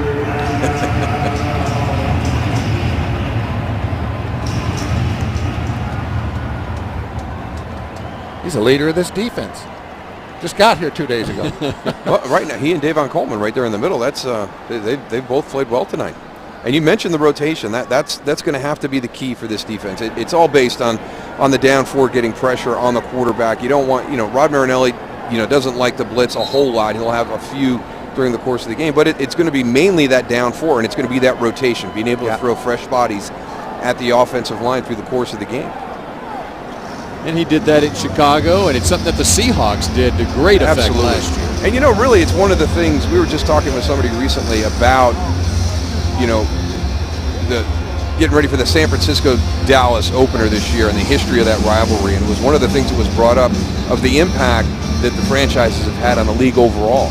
And they talked about, Bill Walsh is the offensive mastermind in the West Coast, and got into Dallas and what Jimmy brought, and really that D-line rotation with the speed and undersized quickness, really kind of changing at that time the big bodies that were stuffers. Well, and the great thing about that D-line rotation was there wasn't a whole lot of difference between those second four and the first four. It's like you could afford to rotate them.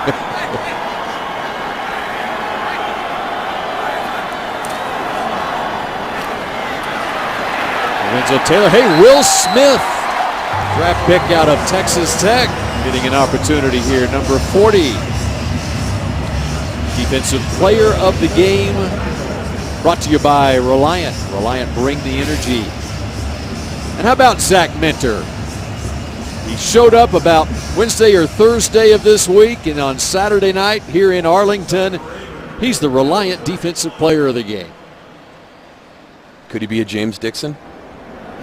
James Dixon. How about that? Wow, that's last preseason game. Yeah, we did return a kickoff for a touchdown. Did he have a return a kickoff? I think he blew up a guy on the kickoff and caused a fumble. And then he had a 200-yard receiving game that year against Arizona. He did. Made the team on the last night of the preseason. There's a few of those where you say, maybe we need to take another look at this guy, and clearly Zach Minter's going to get a second look. Goes back to the old Terrell Davis story. He was a bubble guy, and he made his catch on Denver on a kickoff coverage. 6-rounder for Denver. Yep, that's right. Yeah.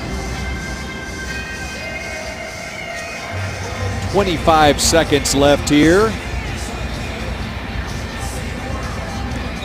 And 4th and 7 coming up. Minter is talking to everybody, teammates, officials. Hey, did you just hear? I got player of the game. Yeah. So we just see that headset that they have in there. They can also hear that. He's like, "Do I win a car?" All right, Justin Tucker at it again. This would be a 49-yard field goal. And Justin Tucker is good. And with 21 seconds left, we are on track now for overtime once again. The UPS play of the game. Oh, let's think about this for a second. How about this one? How about Tony Romo to Dez Bryant for the score? Finding the end zone. Romo 4 out of 5 for 80 yards. Dez had 3 catches and that touchdown. And I like that Tony Darrell was explaining to Steve and going through all the mechanisms of how that worked and why it worked, and they had this and we did this, and Tony, you just threw it up to Dez and you said, go get it. No, they just see me. I pumped. I looked away. Right, I looked to see, there's something new that we had up there. Ultimately, it was you go down to the third car and I'll throw it up in the air when you get there. Boom. Tony's like one of those movie actors. He's never clean shaven. And he never has a beard. He's just always got stubble. How do you do that? I don't know. Talking to a man that took 5 years to grow this thing. I still haven't started shaving. Puberty is right around the corner, Darrell. I promise you. He looked good tonight, though. Yeah, he did. I think that what Jason Garrett and Wade Wilson talked about and watching how the ball comes out, how he moves around. Jason talking about climbing the ladder into the pocket. The really nice throw to Dez on the conversion. early in the game. I thought he looked good, but the biggest thing, now that you've got that back, and you know it as well as anybody, you're carrying a bad back. It's a commitment now, and you've got to stay on top of your therapy and your conditioning and everything. Yeah, the hard part for him is going to be when he gets into the season. Mm-hmm. Right now, he's had a lot of free time. You're in camp. He missed some practices. He said he was going 4 hours a day for he's not going to have 4 hours a day. Yeah, exactly. There's not 4 hours in the day when you're game planning and looking at film and doing all that. And it's such a key part of your day that it's going to have to be high on the priority list. All right, we've got 21 seconds left here, and we've got Steve Dittus on the sideline, I believe, with an injury update. Steve. Yeah, just an update on Devontae Holloman. It's a neck injury. If it would have occurred in the first quarter, he would not have returned to the game. And in fact, Drew Dossett, one of the team doctors, went in with him, came out. All the doctors and both trainers met about it. I think there is a level of concern. There always is when there's a neck injury, but they had a long powwow about Devontae Holloman's situation. All right, thank you very much, Steve. Hope for the best for Devontae Holloman. The 25 now.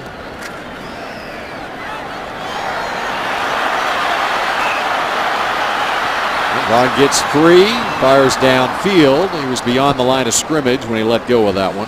Okay, that's where he needed Parcells standing behind him saying, throw it, throw it, throw it. I just tweeted you and told me he doesn't remind me anything of Brady. yeah. Brady in 21 seconds would have. Yes. We got a penalty marker. We got 11 seconds left in this football game. Past the line of scrimmage. That's what they're telling us there.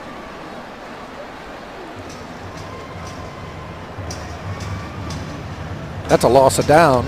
Loss of down, but the loss of time on the clock is hurting as much as anything right now. 10 seconds left. 10-yard penalty, loss of down, right? 10-second runoff. 10-second runoff. Yeah. And that's why this is a football game. 10 seconds left when that happens. That's why you keep your timeouts. Well, they had to use them to get the ball back. But there's an example. That is my first time that I've ever ran into that situation in a game. And the game penalty. Where the penalty end of the game where the 10-second runoff and the game ends. Got it. All right, Romo and Flacco talk about this one, and we'll be back to talk more about it in just a moment.